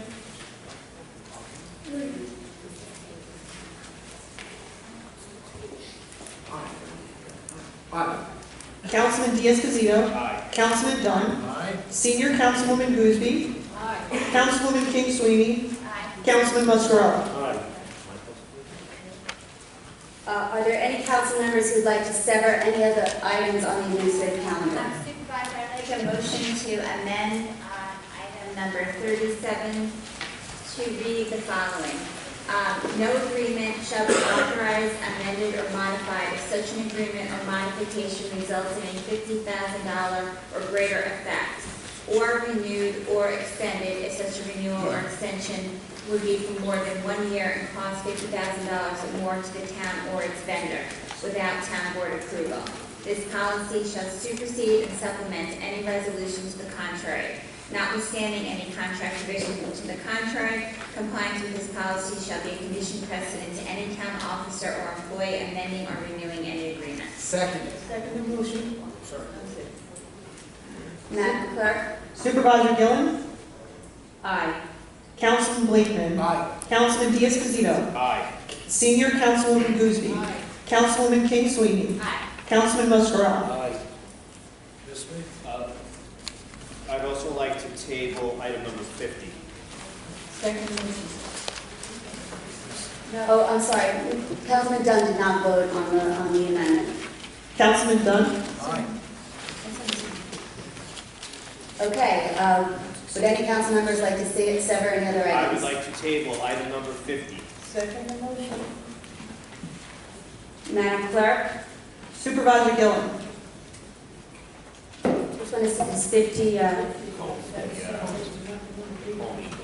Okay. No. Councilman Blakeman? Aye. Councilman Diaz-Pasito? Aye. Councilman Dunn? Aye. Senior Councilwoman Gooseby? Councilwoman King Sweeney? Aye. Councilman Muscarella? Aye. Would any council members like to sever any other items on the agenda, on the administrative calendar, rather? Just to have it correct, so we amended 37 37 was and amended. tabled 50 and 51, correct? Correct. Everything else still stands. Yes. And we added the emergency resolution as what number? 74. Thank you. Thank you. All right, may I have a motion on the administrative calendar? I move the administrative calendar with the exception of the numbers that we already called. Thanks. Okay. All right, I have a number of slips on the administrative calendar. Susan Ryan.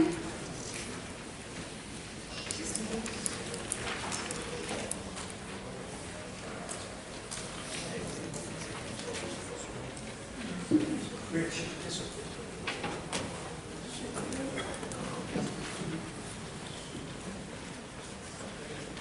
Thank you. I had a question. I'm sorry, can you just state your name and address for the record? Susan Ryan, 100 Inwood Avenue, Point Lookout, New York. On item 49, there's a resolution to appoint members of the Town of Hempstead Board of Ethics. Could you explain to me what that is right now? Is that a new Board of Ethics, and how are the people, who are the people, and how are they?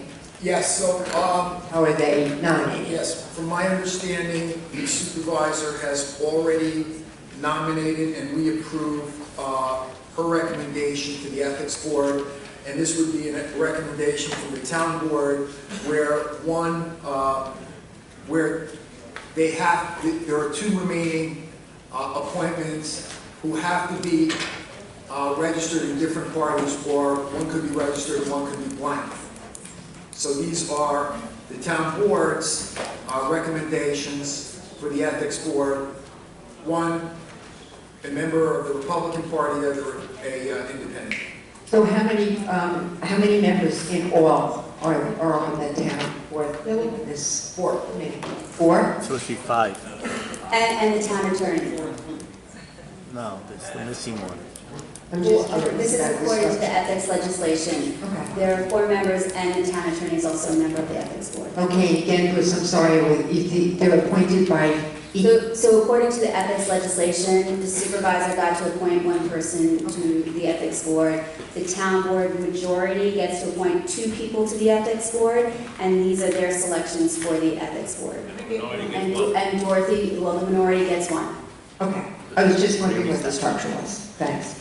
I also wanted to, take a look. I know that you you tabled 50 and 51, but I have a real concern about outside, taking a look at a parks commissioner being able to, negotiate his own deal with, a vendor. It just, I'm on the state parks board, and our commissioner would never be allowed to do something like this, where you could alter anything related to, staffing issues, length of the contract, capital improvements, any kind of payments or rents or fees. It's just not something that, would be able to be done independently with a commissioner and, a vendor. And I had real concerns about the lack of oversight in these areas.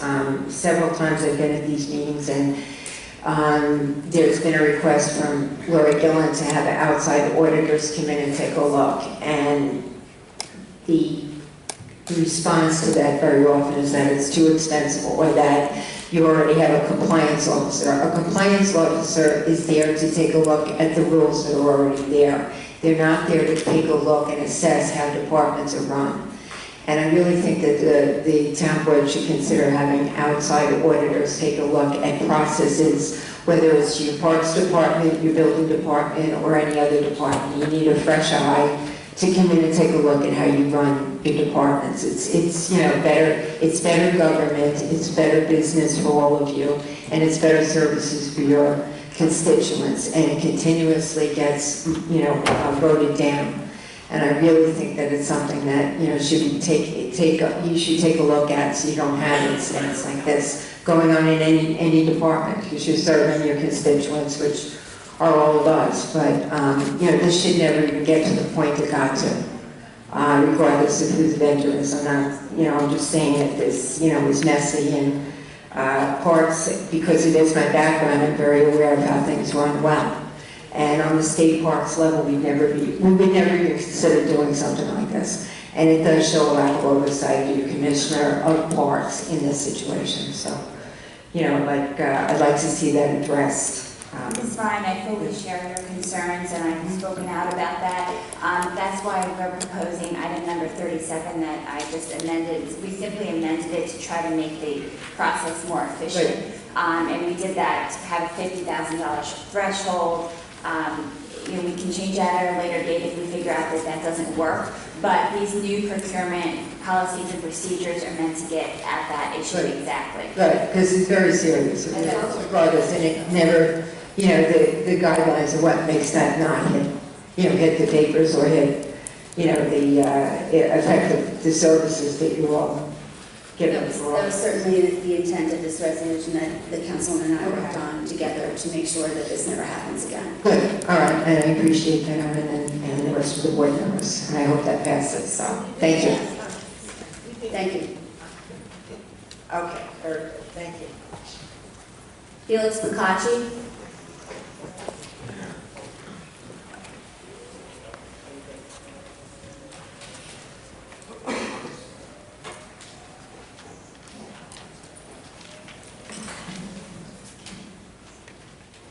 Felix Procacci.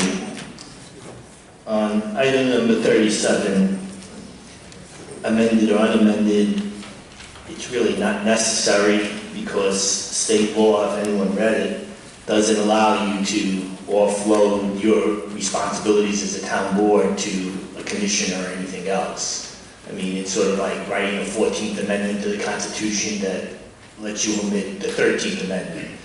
It would never be done. So you're just contradicting, but now you're giving people an authority to do stuff, to make changes that are not done by the elected officials. It's just not right. And so you're violating state law. So Laura Gillen proposed a law last year that would require the town attorney's office to look at all legislation to see that it was legal and everything, and this board tabled it indefinitely for no reason, because why not check the law? Because you have a lot of illegal laws on the books. From what I can tell, this is just one of them. And also there's a clause in the guidelines that I believe that will allow the town board to overrule themselves anytime they want. If you go to guideline number 3, it says, except when directed by the town board. So that means you could just change that 50,000 to 100,000 for another contract. You could write new provisions in another contract, and you could use that term, except when directed by the town board. So why not get rid of that except when directed by the town board provision, so the town board can no longer do that anymore? I think that's a good point. It's something that we should look at, Mr. Procacci. So, anyone have to say anything about that?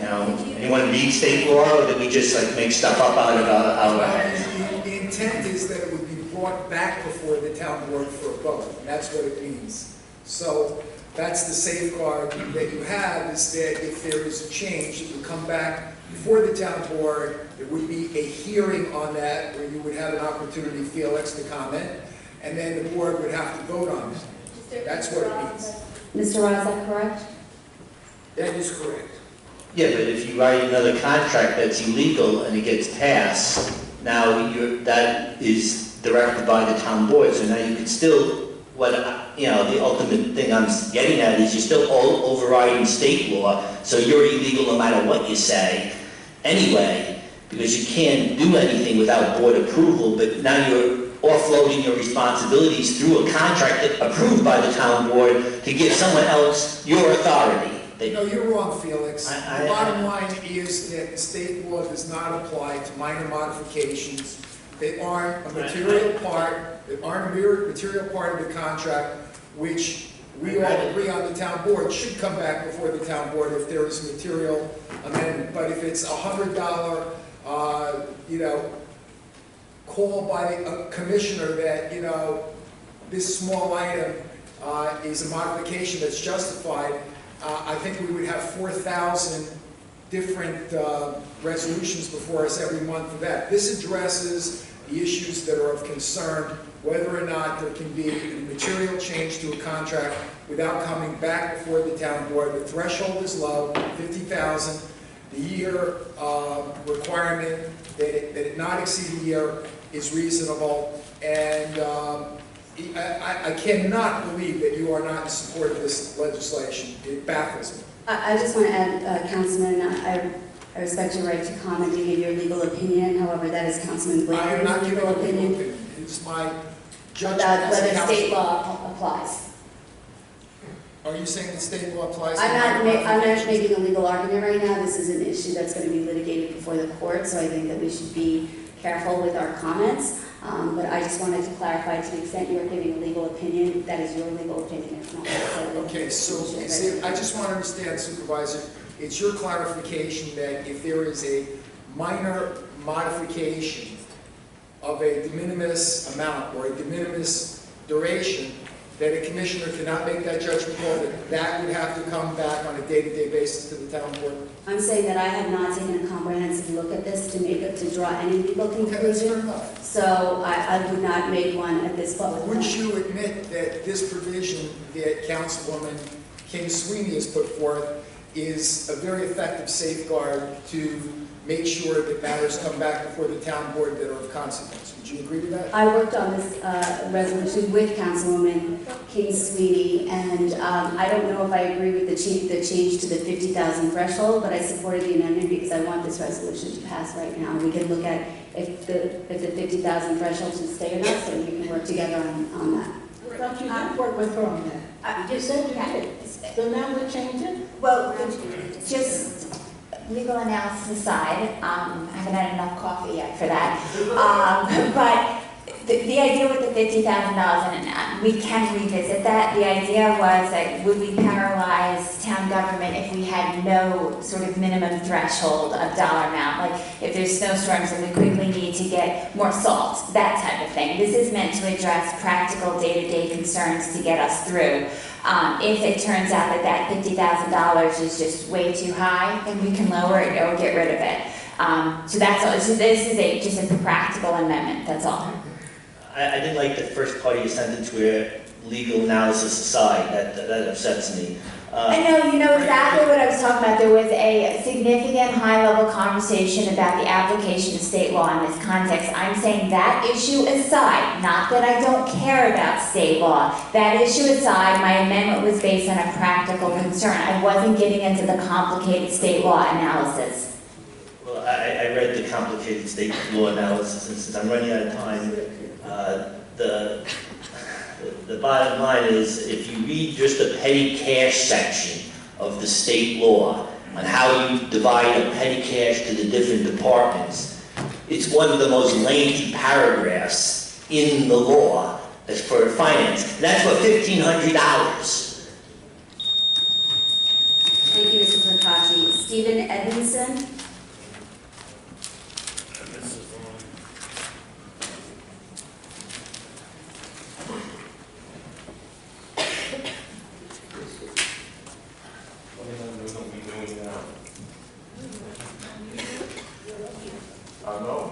I'm all over the place. I'm working on the subject now. On the administrative calendar, anything you'd like to see on your sheet, it said that you Yes. wanted to talk about number 25. Like one on senior citizens. And one with Westbury, senior, doesn't really clarify it on here. Gifts, proposal for senior center.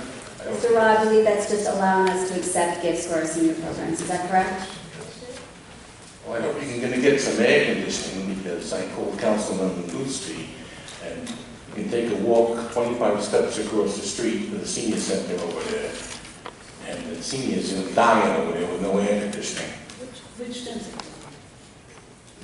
Parked by the town of Hempstead, in agreement with the county of Nassau, with EAC, supervising it over there. There's no air conditioning. That's EAC. EAC. And the county. In the town. We should know. We need to talk to the county and EAC. They told me that the town's involved. It's not us. It's horrible. Wait.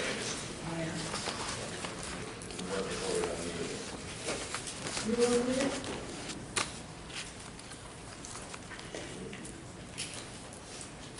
Thank you, Mr. Edmondson. Diane Madden.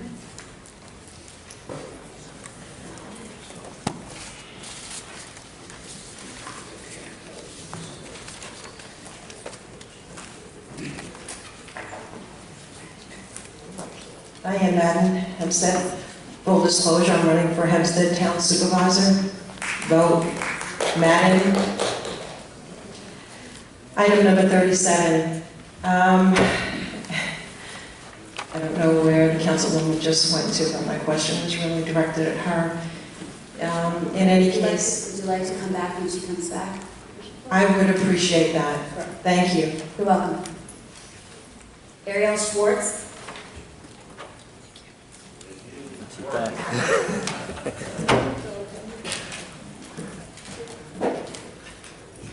I just like to comment on all the corruption involved. Mr. Schwartz, I'm sorry, could you just say your name and address? I'm sorry, Ariel Schwartz, 463 Lisa Lane, West Hempstead. Item 74, I put down 52, but I guess it's 74 now. The contract with Dover, or whatever the name of the company was, not in the calendar anymore. That was just tabled because now it's going before the court. So it's not on the administrative calendar anymore. If you'd like to make comments, you can do them in public hearing. It's not on the administrative calendar anymore, so thank you, Mr. Schwartz. Ms. Madden, would you like to come back? Yes, please.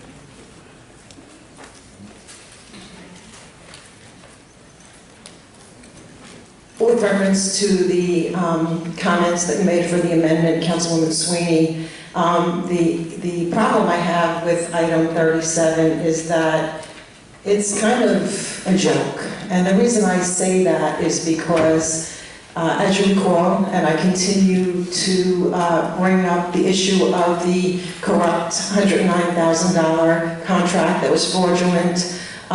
The animal shelter, I guess, commissioner and director were smart enough not to put it before the board again because the contractor lied throughout the hiring process and the RFP process, followed by a bogus investigation where an appointed town attorney, deputy town attorney, to the interview committee was also overseeing the investigation. So there's a tremendous conflict in itself right there. My issue is that since the board was never given that contract, the commissioner and director managed to give this person who lied throughout the hiring process yet another job at the animal shelter for approximately 3 times the amount of salary for her profession, where she works in the animal shelter part-time, potentially to get overtime and make more than $109,000. So I ask that you take a look at that amendment again, put it aside, and include in it that, along the lines that no commissioner or director or anyone representing a department can then, once a contract is not approved again or found to be fraudulent, they cannot on their own hire these people for the same amount of money as they did at the animal shelter. That's corrupt. That's fraudulent. This does nothing to stop what's going on. So I'd like to know if someone can amend that. You could take a look at it again to make sure that none of these commissioners or the directors can also hire these people if they can't get it past the board privately on their own, as I assume they did at the animal shelter, because I didn't see any board approval for 3 times the amount of money a profession makes that the taxpayers are now paying an employee part-time at the animal shelter because they could not pass a $109,000 contract. Could someone please respond? Mr. Ra, first of all, were there ever any findings with respect to any fraud related to that contract? No, there was not. Okay, and the other thing is, when people are hired, it has to come before the town board. Correct. So the town board does have to weigh in on when people are hired. Well, this was a part-time position, and to my knowledge, it was not approved by the town board. And as far as Mr. Ra's investigation, he did not investigate what we asked him to investigate. He investigated what he wanted to investigate. And that's why his investigation, his alleged investigation, came out with no findings, because he only investigated what he wanted to be investigated.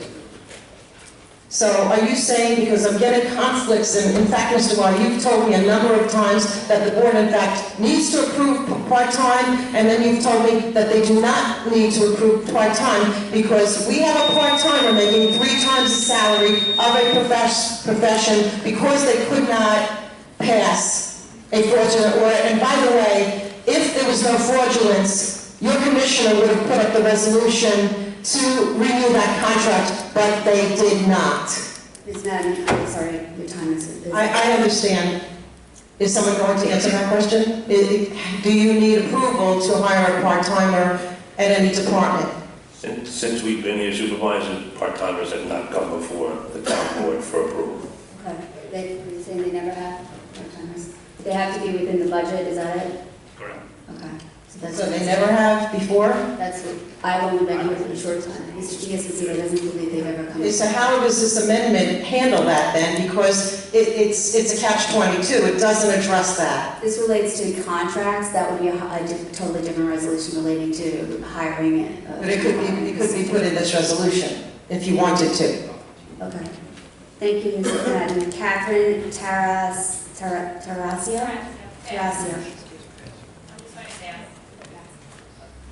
Mary Ellen Craig?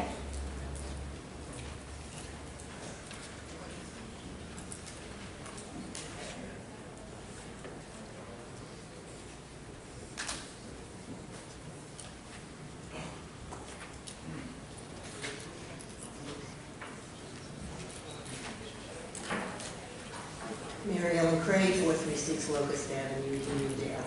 Item number 25, accepting monetary gifts for senior citizens programs. I'm glad to see that, and I have the feeling that the senior citizen programs are being cut back because the people in Uniondale tell me the nurse has been removed, which was a very popular service to the people in the senior center. So I hope somebody will look into that. Is the commissioner here? I don't know anything about the nurse at the senior center, I'm sorry. Okay. So the deputy commissioner has indicated she doesn't know about this, but Ms. Craig, I assure we will look into it and investigate it. Thank you. Okay, thank you. So then there's an eighth amendment to this, number 44, solid waste service agreement with Covanta. Commissioner, are you here? The commissioner is not here, but I'm counsel to the department. I'm here to answer any questions. Thank you very much. If you could just clarify for Ms. Craig, I'd appreciate it.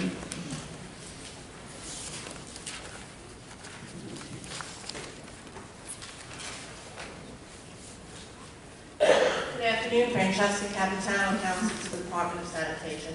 Ms. Craig, the Covanta amendment allows the department to deliver up to 420,000 tons of waste every year. If you'll see, this is an eighth amendment. We do this every year. It covers any excess waste. It gives us a much more favorable price for that waste. And it's just a ministerial matter that we do every year to cover that excess waste. Well, we definitely like to hear about recycling and making energy out of waste, and so I'm glad to hear that that's... Thank you, Council. On item 55, with the roadways, so I have a question whether the roadways are mostly resurfaced by outside companies, or are they, is that done by our department? So again, this is part of our capital plan to devote a significant amount of funding to resurfacing and repairing roadways. So with this particular item, there were 6 bids received. We put it out to bid, and this contract is for the lowest bidder. There are lots of complaints in Uniondale about the resurfacing because the roads are left open and dusty for weeks at a time without being tarred, and we just can't understand. Commissioner, can you speak to that?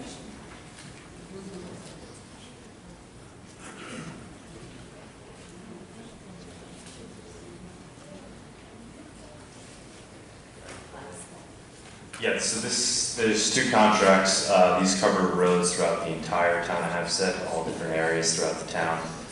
We selected roads that can be milled and paved. So that's a way of kind of doing a road and spending less money to do the road, so we don't have to do a full reconstruction. And Commissioner, can we work with the vendors that get awarded these contracts to make sure that they don't make dangerous conditions like Mrs. Cray is suggesting? Yeah, of course. What exactly was the? I didn't hear. For weeks at a time. So this dust, and especially in the summertime, it's brutal. People driving up and down the street and all the dust going around, and it just doesn't make sense why they don't do it and finish it.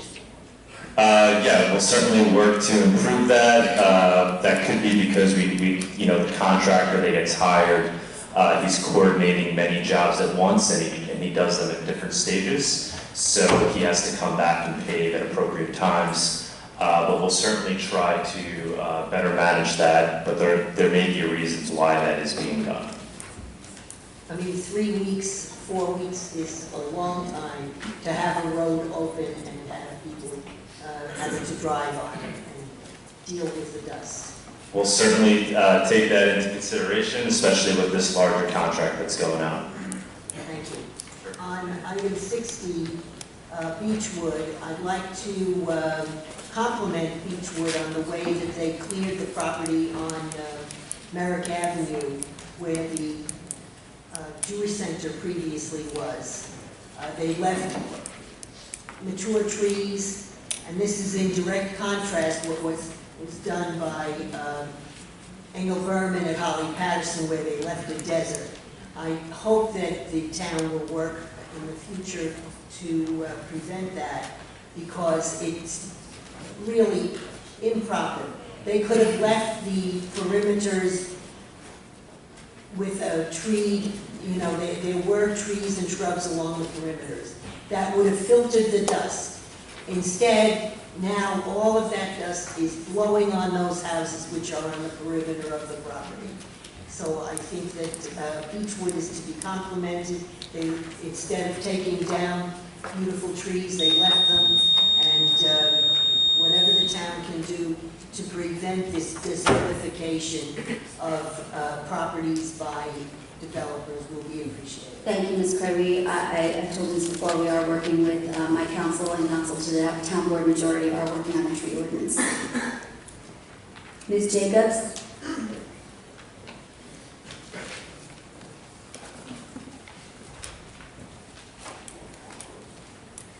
Yes, I have a question regarding professional services rendered. Can you expound on item 22, please?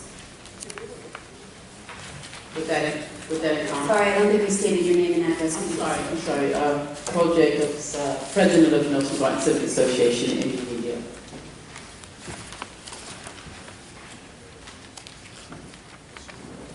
Item 22, I just need some clarification on that. Commissioner Rockcalf, could you just provide the clarification, please?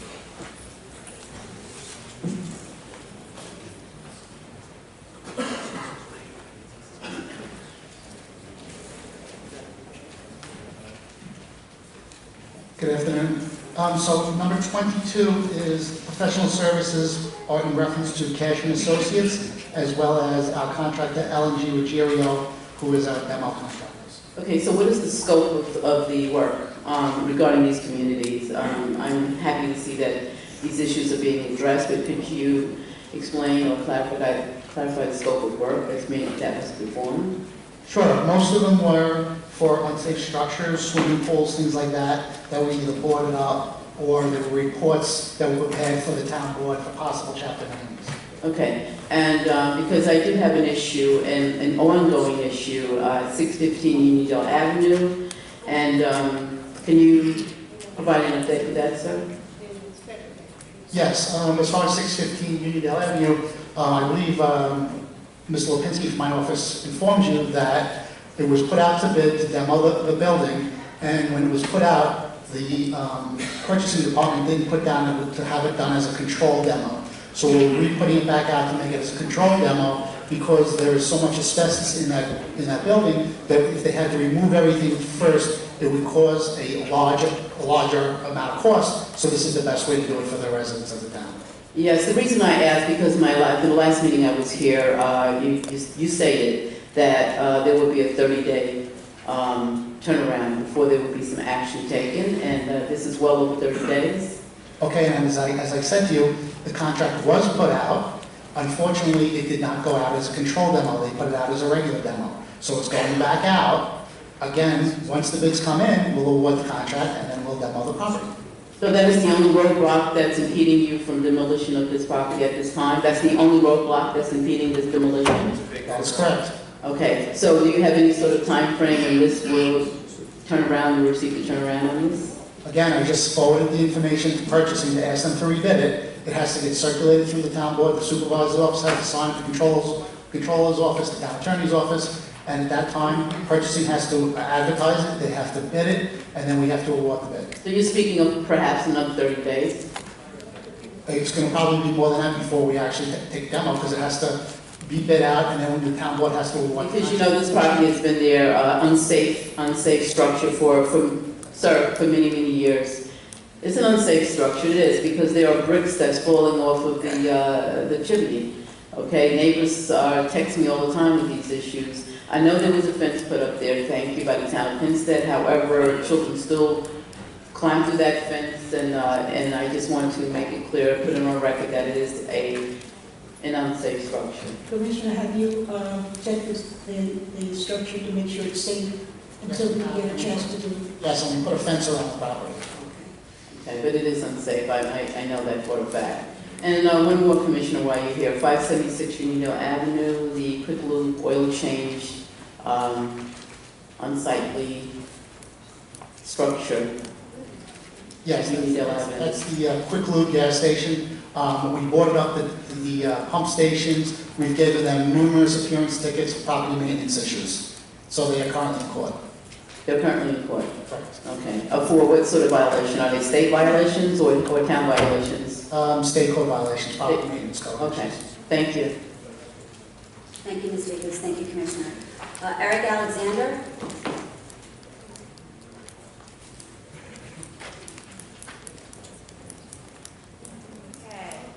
I do not have any other slips on the administrative calendar. Is there anybody else who'd like to be heard?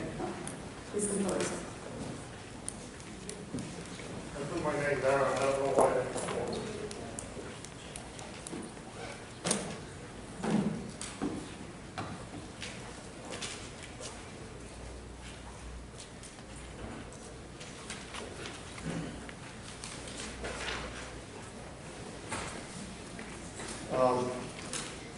My name is P. Georgios, and I reside at 900 Oakland Point in North Belmore, Supervisor Dillon, and the members of the board. Good afternoon. I'm here today to speak to you about some persistent flooding issues on our street with these capital budget improvements. I just came here after paying some of the highest property taxes in the nation. However, we are not and never have been getting the services we paid for all these years. I'm very upset, disgusted, and angry, to put it mildly, as to the lack of any help for these problems by this town and its employees for more than 30 years since we first brought up this issue with Supervisor Galata in 1984. Here's a partial response to our flooding complaints by William McKenzie, Commissioner of Engineering, in 2014 addressed my wife Nancy, and I quote, "Improvement projects for roadways in various areas of the town are based upon a number of factors: the condition of the roadway, community concerns, traffic conditions, and availability of funding. Your concern regarding Oakland Port is important to us, and we thank you for taking the time to bring it to our attention. The street will be inspected and evaluated by our office for an improvement project. It will then be considered for a future highway capital construction program," unquote. Having repeatedly asked engineering for Mr. McKenzie's report, I finally filed a FOIL request for this report, and I found out that other than reply to my wife, nothing else was done. Nothing. No inspections, no evaluations, no report, nothing. Nothing is done since 2014. While the condition of the roadway further deteriorates, cars still get stuck in 2 feet of water trying to get their children to school. Our cars get flooded repeatedly. Nobody can walk on the sidewalk because it's dangerous. You can't see it. And we always get stuck with a cleanup, major repairs, and new material to replace topsoil, grass, and bushes. On our front yard, that's why we have a lot of grass growing on the street and on the sidewalk. And we cannot use our garage because it floods. Time and again, while we call to complain about yet another flood, we get the same tired answers. We'll send a crew to investigate, or this project is next in line, we are in the middle of budget process. Can never tell me what the results of all these other previous investigations were. Can't get one-on-one appointments, don't get any communication at all about these so-called evaluations that are done supposedly every time we complain. And while street condition is evaluated, flooding never gets mentioned at all, it seems. And of course, the highway department gets called in, and usually somehow cost of project is brought up. Sir, this is our commissioner right there, Mr. Tuman, and that gentleman right there is Joe Davenport. I need a couple of extra seconds. You can have a few extra seconds, but I'm just saying you can work with these gentlemen and they'll respond to you. Please. Sometimes I wondered if anything was being done at all. I do not wonder anymore. I know now that nothing was being done to fix this problem for over 35 years. Nothing at all. We still get flooded every time it rains hard. If that may, you're my constituent.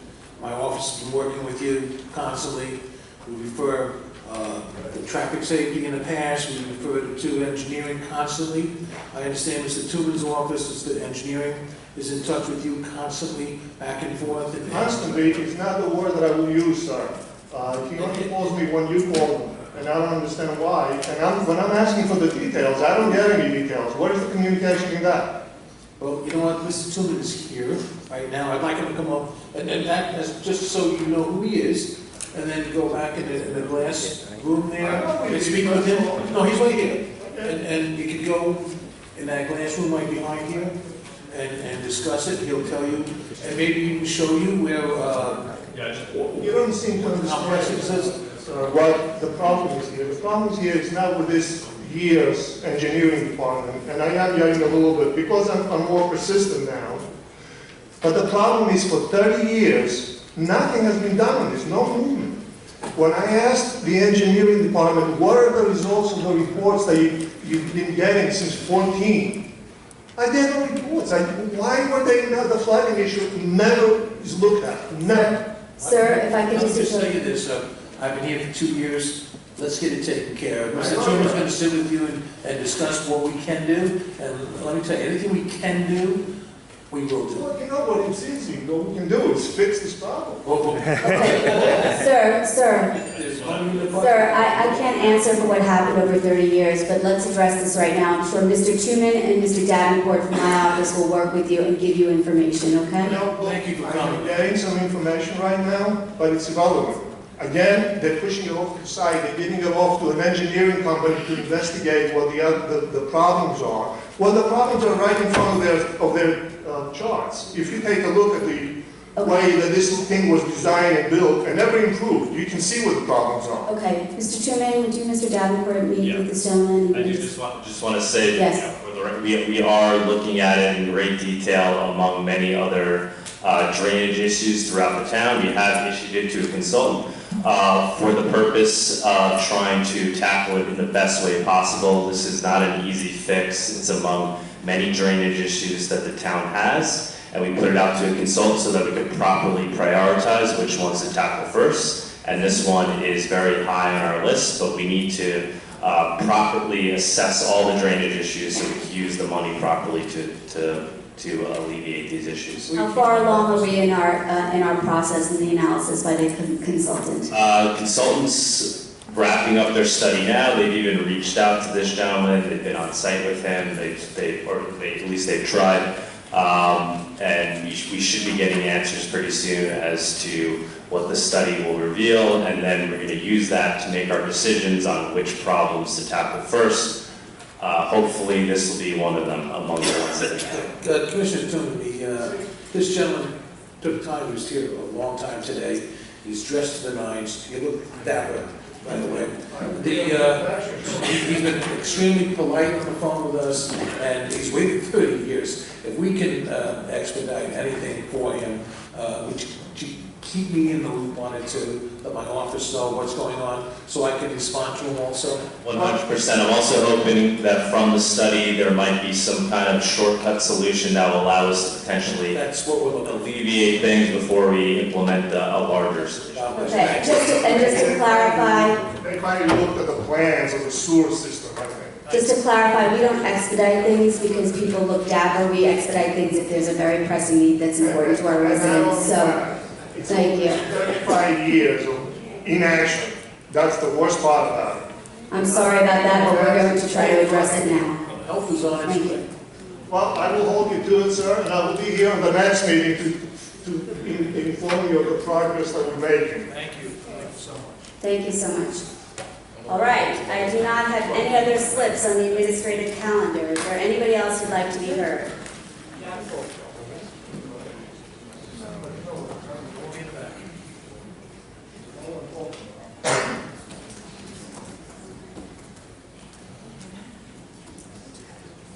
Thank you very much for taking this time to meet.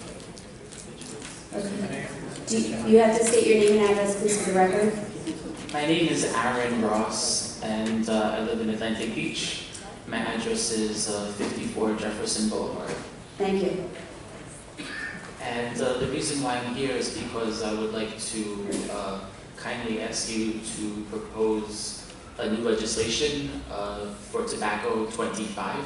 Okay, sir, respectfully, right now, we're just trying to close out the administrative calendar. Since there's not legislation pending on that issue in the administrative calendar, you can be heard in public comment, because then you can talk about anything you like. So we're going to close out the administration, and then you can speak during public comment. Thank you, sir. Okay, so there are no more slips on the administrative calendar. No, you already had an opportunity, Mr. Edmonds, I'm sorry. There's another number on here, and I put out another slip. I'm sorry, you've already had your opportunity to be heard on the administrative calendar. We can't make exceptions for people, it's just not fair. I do not have any other slips on the administrative calendar. Madam Clerk, will you please call the roll? Supervisor Gillen?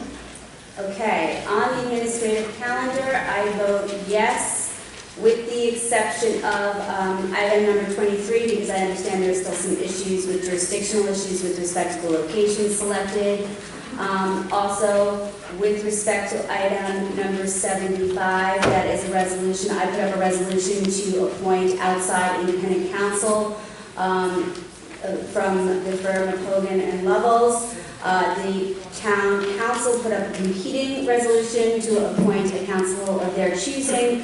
The gentleman they have selected has an incredibly impressive resume, so it is not with respect to anything about his qualifications. However, he is in an office that's located in Rochester, and we have litigation pending in Nassau County, and I don't think it's ideal to have a lawyer located in Rochester. I have been advised that he has an office in New York, or closer to Nassau County, perhaps in New York City, I'm not sure, but an office closer to Nassau County. But this gentleman, the gentleman they put forward, is, to my understanding, in Rochester. So we're really not going to be getting him, we'll be getting somebody else. So that is why I vote no on 75.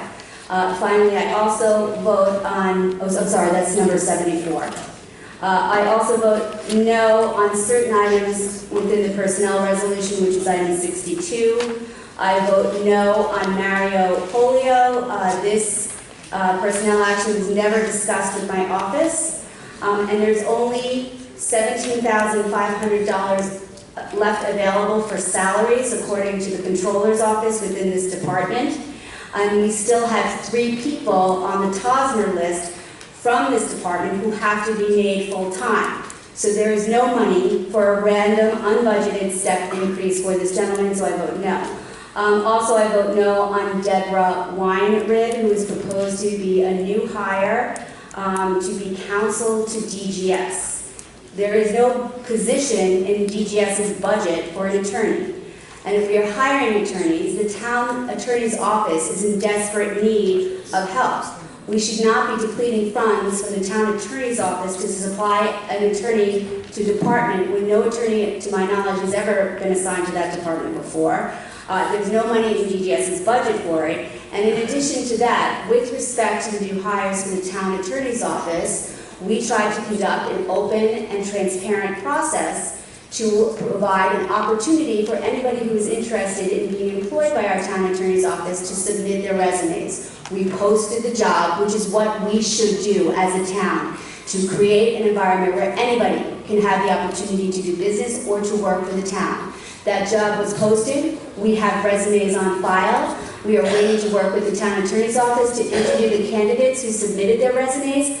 Within these resumes was not Ms. Weinrib, who did not submit a resume. This was not an open and transparent process. I've never even seen her resume. There is no money in the budget. I vote no on Ms. Weinrib. Councilman Blakeman? Yes, I vote yes with respect to the administrative calendar, with the exception of item 23, which I vote no, and I abstain on item 52. Councilman Diaz-Bazito? I vote aye on the administrative calendar with the exception of number 23, which is a resolution establishing an electric vehicle sharing pilot program. I think there's some issues that some of the roads listed there are actually county jurisdiction, so I vote no to that. And I'm abstaining from number 52. Councilman Dunn? I'm going to vote no on item 23.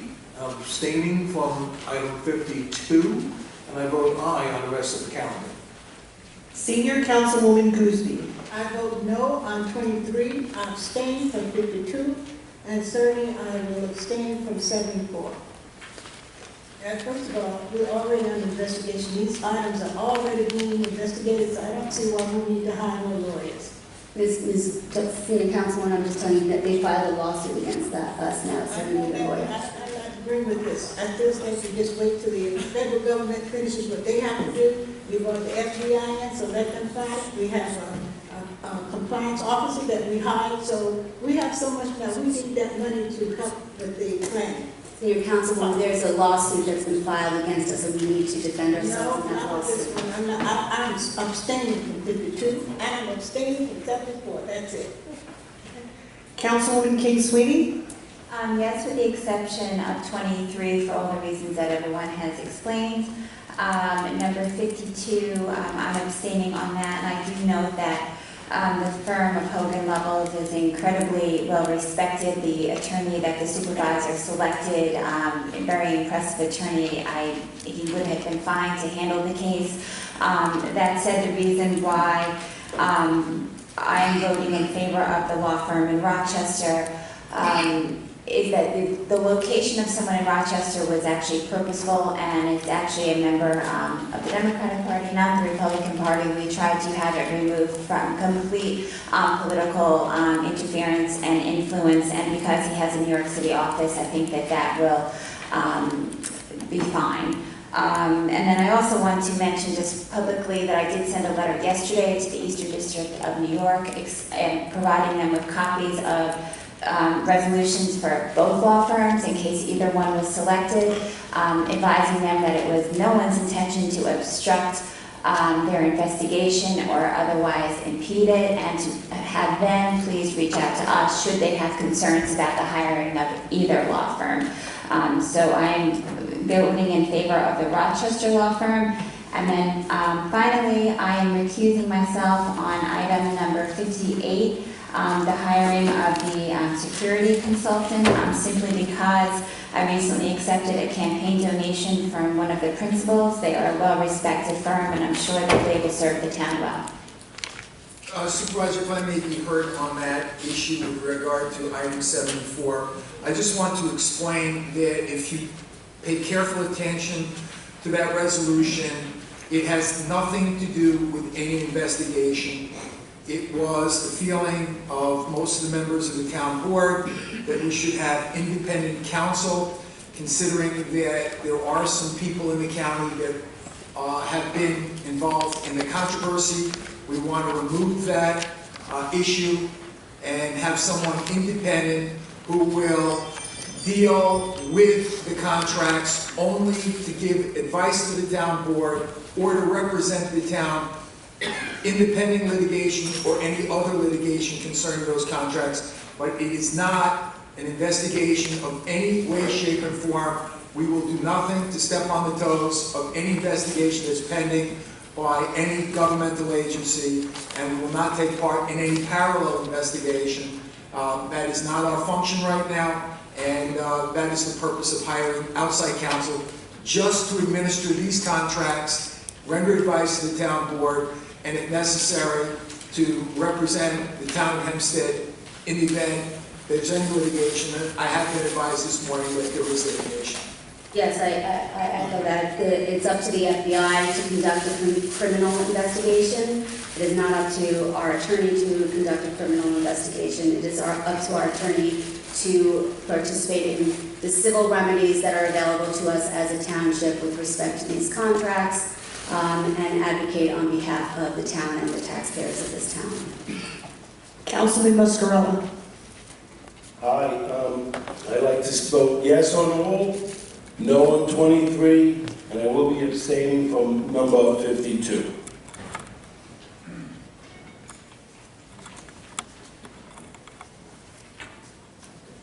All right, well, that concludes the formal portion of this board meeting. We will take a 5-minute break and then return for public comment. Oh, sorry, first we need a motion to adjourn. Can I have a motion? Second. Madam Clerk? Supervisor Young? Aye. Councilman Blakely? Aye. Councilman Diaz-Mazito? Aye. Councilman Dunn. Senior Councilwoman Guzman. Councilwoman King Sweeney. Councilman Muscarelli. Get into our public comment portion. Everybody take your seats. All right, the first person we have is Rob Sepulveda from Seaford. You still here, Rob?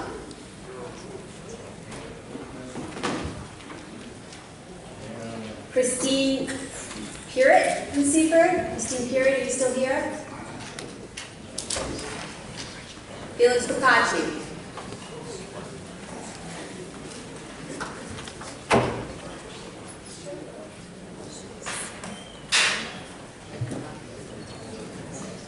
Felix Bocacci. I made an inquiry to the compliance officer regarding the contract for our finance person for $50,000. It's very clear. We passed a law last year that professional services in excess of $10,000 requires a bid, and the contract was for up to $50,000. And Mr. Wildig took an extraordinary amount of time to get back to me, 112 days. His limit was 120. Looking at his final reports online, none of the issues that were brought before him took anywhere near, usually it's 1 to 2 days. He took 112 days to get back to me.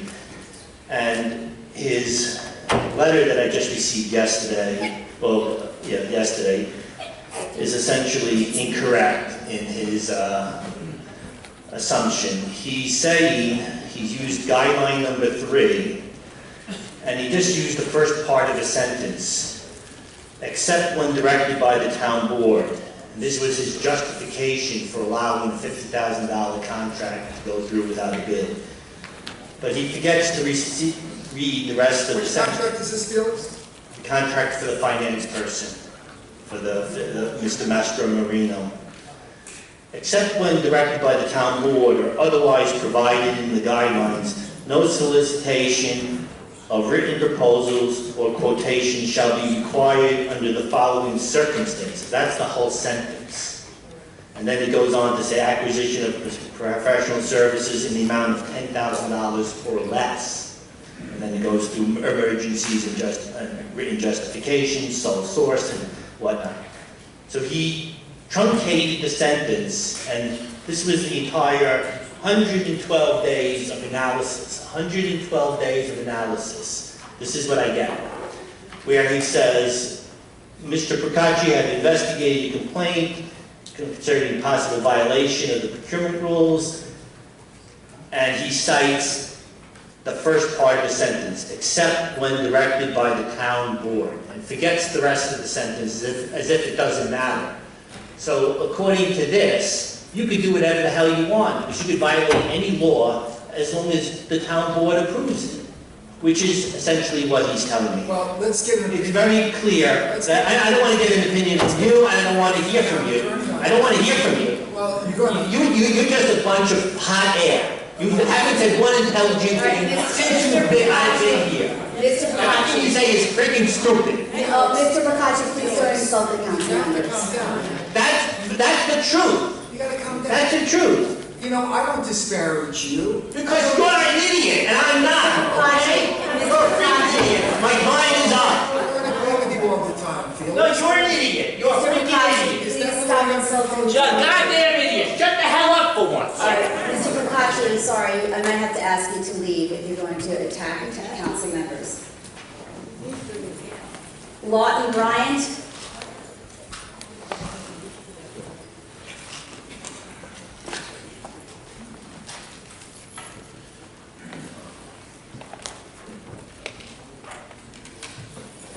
Good afternoon. Good afternoon. Bryant, 34 Monroe Street in Farmingdale, New York.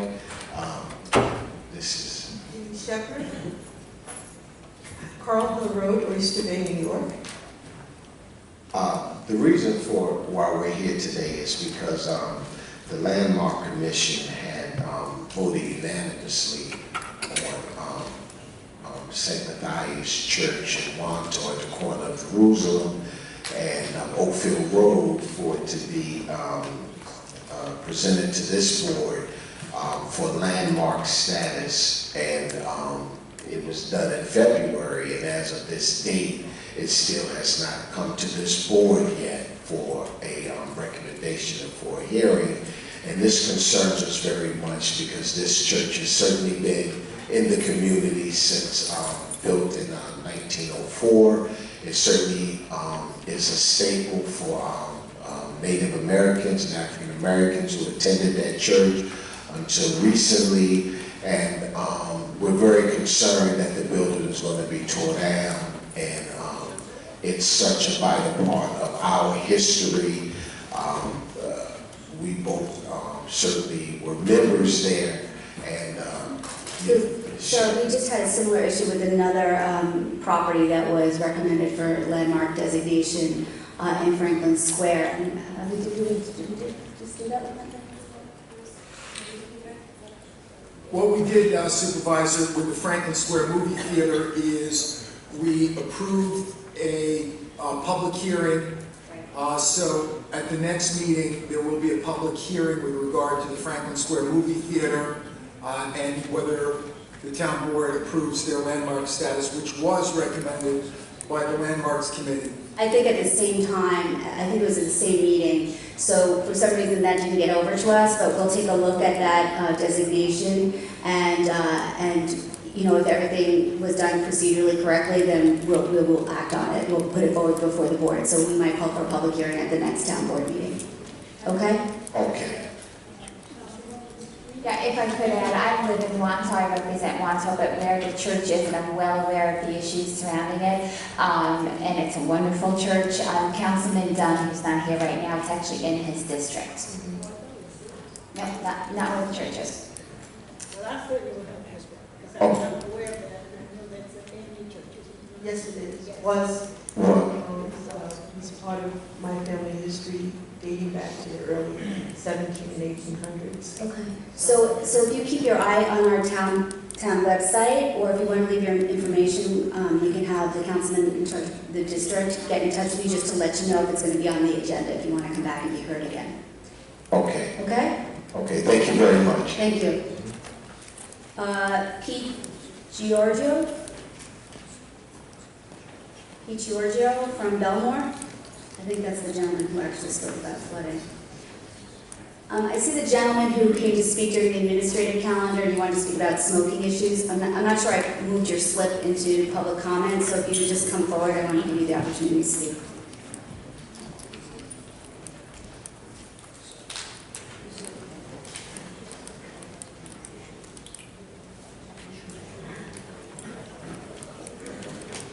Hi.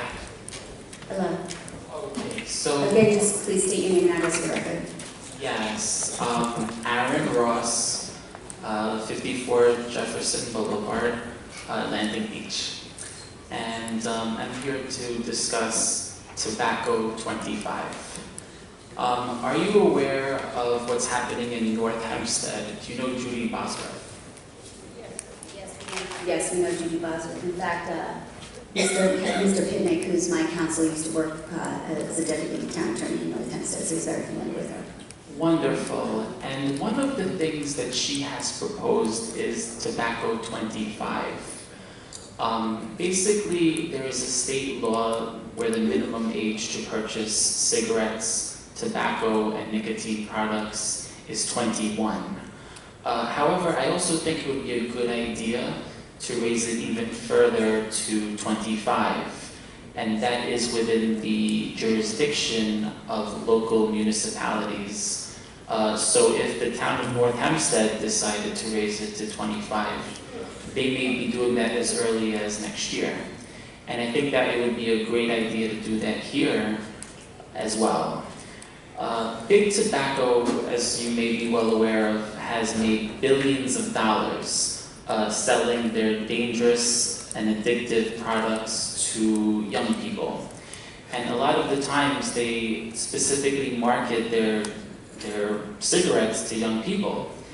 And because young people are vulnerable, they may not have the wisdom to realize what they are putting into their body, and they become addicted because they add so much nicotine to the cigarettes intentionally to make them addictive.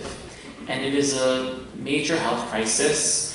Approximately 15 to 20% of the people in Nassau County do smoke and or have suffered from addiction to cigarettes. And I think it would be a wonderful idea to raise the age to 25, the minimum age. We should not allow big tobacco to exploit young people, and we should do whatever we can to promote good health. And one of the ways of doing that is by reducing the number of people who smoke and the number of people who suffer from addiction. So by raising the age to 25, I would hope that you guys can put that on your agenda like it is currently in North Hempstead. Thank you for your comments, and thank you for your voicing this concern that you have. Certainly, smoking and addiction are two public health crises, and I think it's something that I'd be happy to discuss with my town board colleagues. Yeah, I think it's something that we should discuss. It's an important issue, and thank you so much for coming. Of course, I appreciate you taking this time, and I just want to mention that, not only does big tobacco make a lot of money by selling their dangerous products, but also you have a lot of tax dollars. But I do believe that those tax dollars will be offset by medical expenses, because they spend billions of dollars in medical expenses, people who become sick. Thank you, sir. I'm sorry, I have to stick to the time. That's a good point, sir. If I could just add, thank you for your comments, and I'm definitely very open to that. I think big tobacco, they're some of the worst people walking the face of this earth. Combined with that is big vape, and we've taken strong actions against the vaping industry, and that is an urgent public health crisis, and it shows the moral bankruptcy of big tobacco and big vape, the fact that they are directly marketing to our children. We have placed restrictions on that with schools, but any program that would hurt big vape, I support, so I hope that your efforts include big vape. Of course, thanks. 25 should be for big vape also. Anything that has nicotine in it, you shouldn't be allowed to purchase it under the age of 25. If I can, I missed what you said, that 11 people were hospitalized over the weekend for laced vaping. It's getting crazy now. And that's stuff being sold in our stores that are laced. Yeah. And these are legal stores, legally selling vapes, which I wish we could stop it, but we can't, because I tried. But they're even lacing that stuff. There was 2 arrested in East Meadow, 1 in Londontown, 1 in Bethpage, 1 in Comac. It's really, and I'm glad our police department in Nassau County, it's not the town of Hempstead police, but it's the county police, are doing a great job. And I think the commissioner, he's with the wrestling takes down drugs, and it's an incredible program teaching kids all the way up to high school. It's something that it starts with vaping, starts with cigarettes, and then they go to vape, and then they go to. Well, some kids don't even go to. It doesn't start with cigarettes. The 12-year-old kids go to their friend's house in middle school, and they say, "Oh, try this." It's not really like cigarettes. It has nicotine in it. Fortunately, with the help of Councilwoman Sweeney, we found out that the Food and Drug Administration said there is nicotine in it, and it is very addictive. And that's what gets you hooked into the smoking stuff that ends up being candy flavored and all that.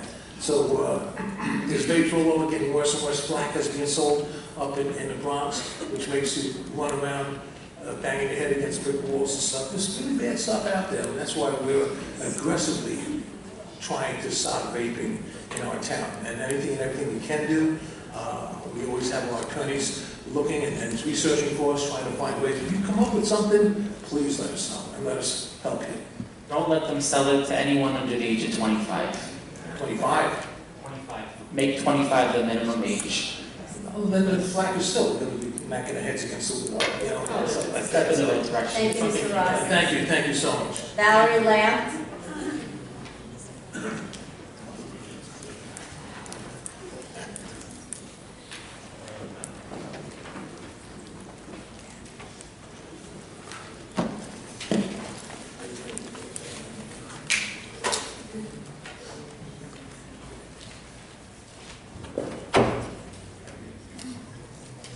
Good afternoon, Valerie Lamb, St. Augustine, Florida, and why am I here? Well, first of all, I am, I guess, considered a full-time resident of New York still because I've been here for over 6 months this year. But in general, I am dedicated to this issue with regards to the animal shelter, and I was very excited to finally get the results of the financial audit that were rendered several months ago. And yet here we are where we don't really have anything going on in terms of the recommendations other than the small minor things. But the main thing was that Controller Shearman recommended to bring in experts, and it shouldn't really take this long. Another concern is that, Mr. LaCaruga, you mentioned RFPs going out. They're very poorly advertised. In fact, you know, people are pushing and begging for the RFP for the behavior person to be posted on the social media page, which is free advertisement with 20,000 something plus people. And when it finally went up, it was not working. The link didn't work. There was like a caution message, and I know we can do better than this. And so this, you know, it breaks my heart actually, because here we are. It's a $5 million plus budget for the year for the animal shelter, and you know that's like a Yankee payroll and the bad news bears. That's what we have. We have the bad news bears on a Yankee payroll, and I don't get it. I really don't. Other places like Ulster County Canines, which is a not-for-profit upstate, the ones where town of Hempstead animals were actually sent to because they rescued our animals, you know, they scoff at this budget. They can't believe that there's a $4 million payroll, and they have 4 behaviorists. Not that anyone's even listening to me right now, but they have 4, and we should have at least 4. Because guess what? We have the money. You guys have the money. You guys should be an example of how great an animal shelter could be. And instead, you know, it's been going backwards, and it's been one tragedy after another. When Supervisor Gillen first took office, and the animal advocates who campaigned with her and supported her and handled her social media for her, we begged her to keep her commitment to send in animal experts and evaluate the place, and they went with Mitch. They went with Mitch Pitnick, Lucille Defina, an animal advocate, and Liz Stein, animal welfare attorney, very prominent in this area. And when they came back and gave the report, you didn't listen. You didn't do one thing that was recommended. And we've gone backwards from there. Now there's no TNR for 2 or 3 weeks. You know, I can go on and on forever with the bite cases. By the way, Sylvia, I love you, Sylvia, but I'm missing a foil that I just got an email from May. Ms. Lamb, I'm sorry, your time is up. December 31st is when I'm told I can expect that foil. It's 7 months. Thank you. Diane Madden.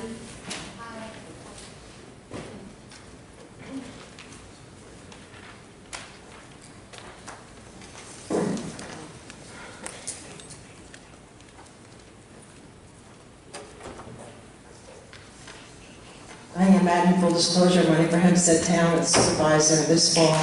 I would like to propose right now that the public speaking time get increased to 4 minutes. One thing that this board managed to do cooperatively together was to reduce the time from 5 minutes to 3 minutes. As you can see, most of these speakers having very legitimate complaints and concerns. 3 minutes is just not enough, so I'd like to propose that. The audit lawsuit. So now that we all know that the audit is still being fought by this town, the operational audit from Jack Shearman. Why is that? Why are we paying for litigation in addition to Stormo, Cariello, Lombardo, Gears, Thomas, that litigation that was supposed to be settled 2 years ago somehow? Why are we paying to fight a county audit and then you pretend to put up an RFP for an operational audit? Can someone answer me, please? We don't comment on pending litigation, but I'll discuss this with you, Mr. Roth, after the meeting. I'm sorry? I said we don't comment on pending litigation, but I am going to discuss this with Mr. Roth after the meeting. Okay, also, there was no air conditioning in the kennels this week. Who is here at the animal shelter? I noticed Mr. Marino has been absent since the 2 latest catastrophes between the animals being warehoused against my will, between the audit being scathing. Who is here to answer the question, how is it possible in a $5 million animal shelter that the air conditioning, and I felt it myself, has been off in the kennels?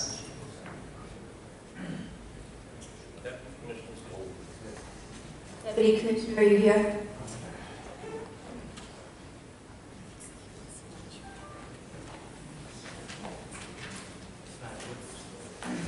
Good afternoon, my name is Marshall Marino, Deputy Commissioner General Services.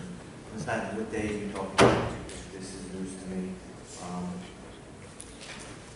We would have heard if the air conditioning obviously wasn't working. Well, I'm telling you, I was there, the air conditioning was not working, and for a number of days I was also getting additional calls and text messages that there was no air conditioning in some of the kennels. That's news to me. We have an abundance of workers, an abundance of volunteers that go, an abundance of residents that go, none of which have mentioned that the air conditioner didn't work. Now, could it have been down for a short time? Possibly, but I've gotten no word that we were down. Mr. Matt, could it have been during those 2 or 3 days that we had over 100 degrees temperature outside? It was actually a little bit before that. Okay. It was actually back working at that point. It's been an ongoing problem. This is nothing new. I'm just wondering why it's still happening. And also, is Mr. Marino still the commissioner for this animal shelter? Because he has not been here at any of these meetings. He's not present since the Kim Strong Road to Home debacle and embarrassment, and he's not been here since the outcome of the audit. Is someone else in charge of the animal shelter? Mr. Marino is still the commissioner, but he's being represented by the deputy commissioner. I see. Also, could someone then tell me, because I believe that RFP to have an operational assessment is just more smoke and mirrors and bogus, because this town has obstructed a county fiscal audit, so how do you really believe the public believes you're going to do a legitimate operational audit when you obstructed? And no comments, by the way, Councilman Blakeman, you were very vocal about how you didn't want anything impeding the federal investigation yet. No one has made a comment, including you, Councilman Sweeney, being your district, on why this audit was impeded and how to fix that, and also who is overseeing I'm sorry, who is overseeing and choosing this RFP for the operational audit? Who is overseeing who's making this decision? You have an RFP, who is deciding? I'm sorry, your time is up. I understand, 3 minutes is not enough. It's your turn to speak. Who is overseeing, who's making a decision on those RFP responses? When you have nothing to hide, you hide nothing. Well, have the RFPs, we've gotten 2 responses? And have the panel been impaneled yet to review the responses? The RFP just closed on Friday, so no, been prepared. There's been no panel put together yet for that. So there's no panel? Because the RFP just closed. I understand. We have a procurement policy now that when people respond to RFPs, we have put together a panel, a bipartisan panel, and they review the applicants. Bipartisan panel meaning people from both parties. Do you have any outsiders reviewing the RFPs? No, we don't do that. Okay, so it's business as usual, whether it's you, whether it's Santino, there were no outsiders because I'm sorry, Ms. Matt, your time is up. Mr. Kroll, it's your... There's no assurance to the public if all you have is both bipartisan, choosing who's going to do this operational audit. Mr. Kroll, do you want to speak?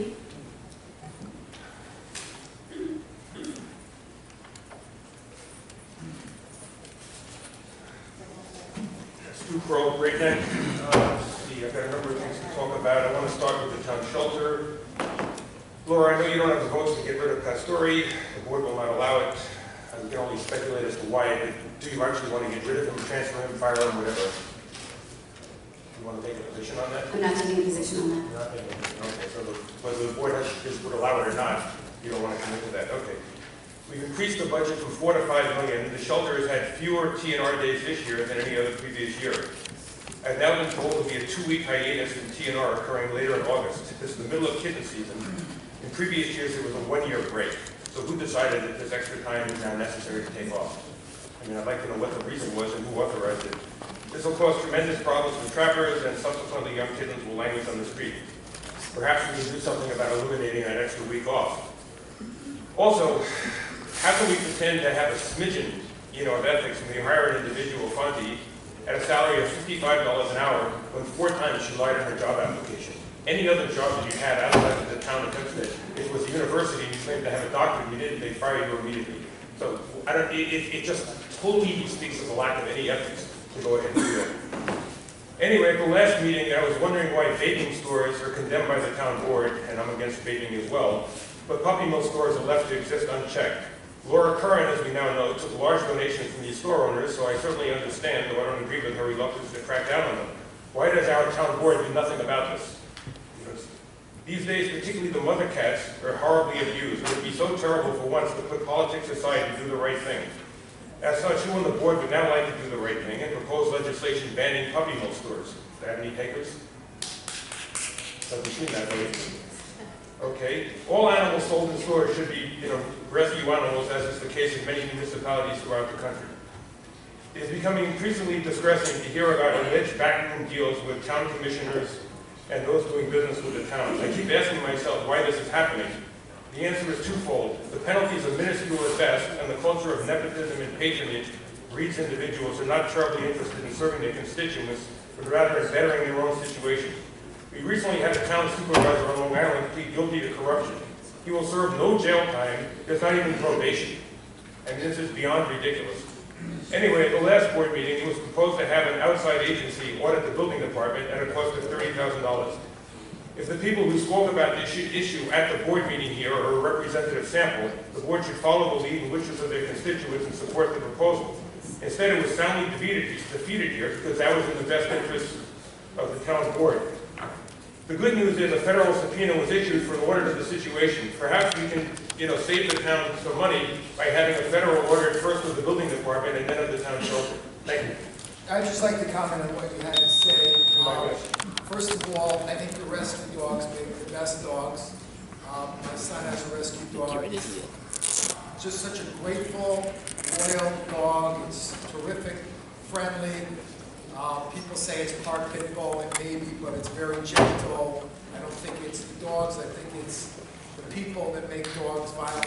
Absolutely. And with respect to the puppy mill, I mean, I would keep an open mind to it, but I understand that it's really state law that guides that.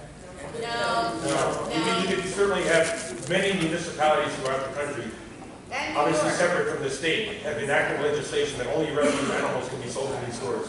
There's so few of them here, there's no reason at all to let these animals I don't languish. know that we can do that or not, but I'd look into it. Okay, then, that sounds good, we appreciate that. Thank you. Mary Ellen Craig?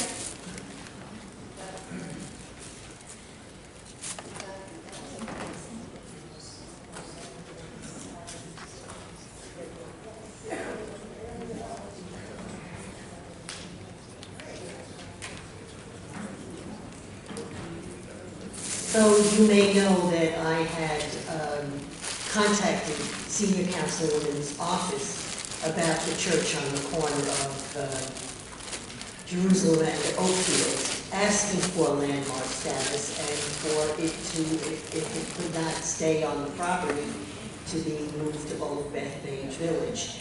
So I'm adding my hopes to those of the people I don't. There was no sign for the name of the church, but I knew it had a long history because I grew up in Bethmore. And for some reason I had heard about that. I'm sorry, I just want to clarify, you're talking about the St. Matthias Church that the people spoke about earlier? That's what it was, I didn't know, there was no sign on it what the name was. Thank you. So if it ever comes to issue, I certainly support that, and as I said, when I saw the for sale sign, I contacted Senior Councilwoman's office and asked right away that there be some effort made to save that.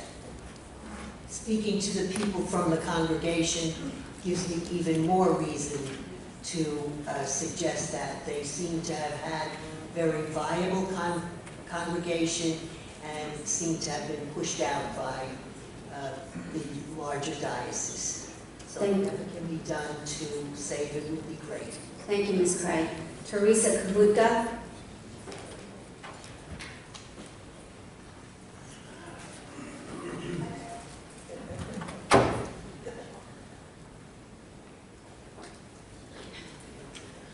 Hi, I'm Teresa Kohutka, I'm president of CSEA Local 880, Town of Hempstead Employees. I'm here to read a statement that was sent to me anonymously from the building department and its employees.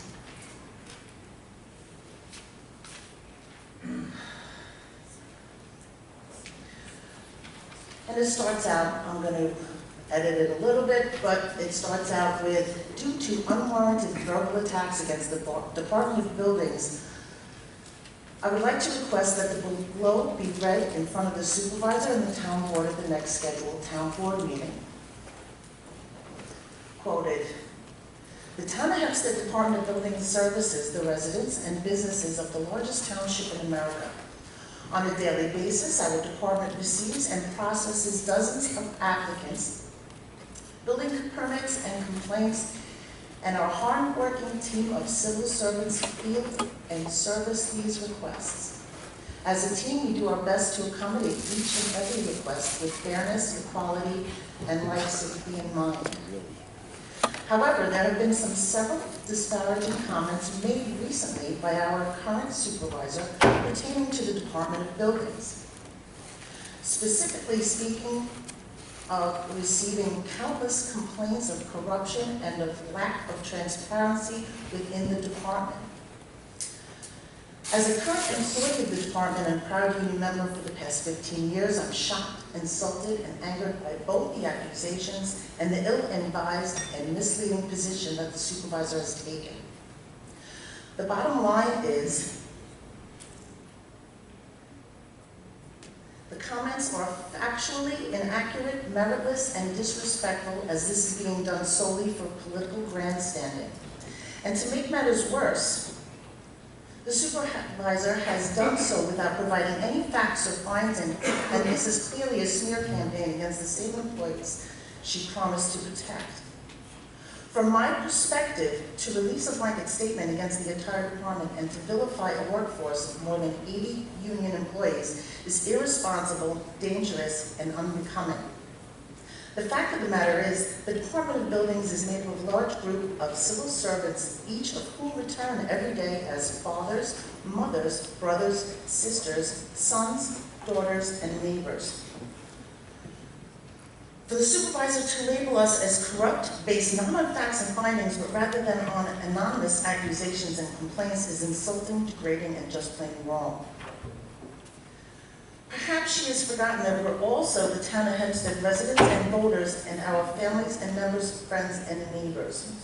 Rest assured that we will not forget those and have attempted to slander us and use us as scapegoats, all for the sake of gaining political points in this year's upcoming election. As employees, we deserve better. Thank you, Ms. Kahutka, for passing on anonymous threats. Aaron Ross. Stephen Edmondson.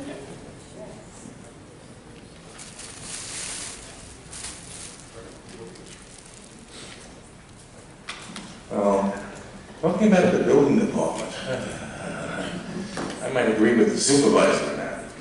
I know Mr. Blakeman was talking at the other meeting because I was watching the feed from Sorry, Mr. please state your name and address for the record. Steve Edmondson between Uniondale and Oceanside. Right now I'm homeless. and illegal cars parked in Uniondale, which is a problem. But at least the councilman from Oceanside got rid of the garbage on Grossman's property, but there was a problem. I'm surprised there's not legal action with that, because Mr. Grossman was a little annoyed about going on the property there. But at least you got it cleaned up. But I mean, the building department is unbelievable. That's how I organized the people to vote for you, Walker. The building department came in before it was my house, gave me a ticket to ants in the house, and smoke and fire I can understand. But I mean, then they came up with, oh, trash in your yard, the fence, this, that, and the other thing. I even met the funny guy with the airplane in the driveway. We even got him to vote for you. I mean, we organized all these people because the problem is with the building department. I mean, Roy Gunther, I know, we get along, I met him in many buildings. I used to have a contract with the county, town of Hempstead. I got 1888 Worcester Meadow Lane. When the guy who got investigated for that thing, Rajim, who from North Hempstead, milked the taxpayers over there. And then he called me in an emergency situation to safeguard the building over there. I mean, enforcement in this town, especially with these legal cars, I have to call up all the time. I mean, nobody's driving around, they only act on phone calls. It's crazy. They should have somebody riding around, like when I was employed by the town of Village of Westbury contract, the illegal tenancies and the illegal parking over there. I mean, we have to call up with the Uniondale Civic Association, other civic associations. Nobody's out there looking around, and then they find a building inspector with a toilet on his lawn, but there's no problem with the building department. And yes, I was a member of CSEA. I ran for CSEA for Nassau County, which I got fired for being dyslexic, and I had to hire Fred Brewington to sue the county, which settled out of court for 8 years. So I'm well adapted to what's going on in this town. I also ran against David Levy, who got a job upstairs for the town board back in, I don't know when we ran town board wide. Thank you, Mr. Edmondson. Ariel Schwartz. Ariel Schwartz, 463 Lisa Lane, West Hempstead. I'm just infuriated by the Dover contract. I'm also not even remotely surprised, based off of just everything that's happened over the past few years, refusing to pass special elections, having a position on the Board of Elections while you're in office, appointing friends, appointing family members. I find it ridiculous. I find it corrupt. I think it's a stain on the town, and quite frankly, I'm pissed off. And I just like to say that I'm going to remember this in November, and I think a lot of other people in the town are going to remember this in November. So thank you. Mr. Schwartz, real quick, you ended your statement with you're pissed off, but I'm going to be very blunt with you very quickly. I'm a little pissed off as well, because when we all stood at the beginning of this meeting and pledged our allegiance to the flag of the United States of America, you decided to kneel. And as I look, let me finish, and as I look around, I see people that sit on this board that went overseas and fought for this nation. I see commissioners, I see workforce that defended this great nation, and you have every right to kneel for that flag. But I will tell you right now, and maybe I'm the only one that's willing to say it was disgraceful, and you should be ashamed of yourself.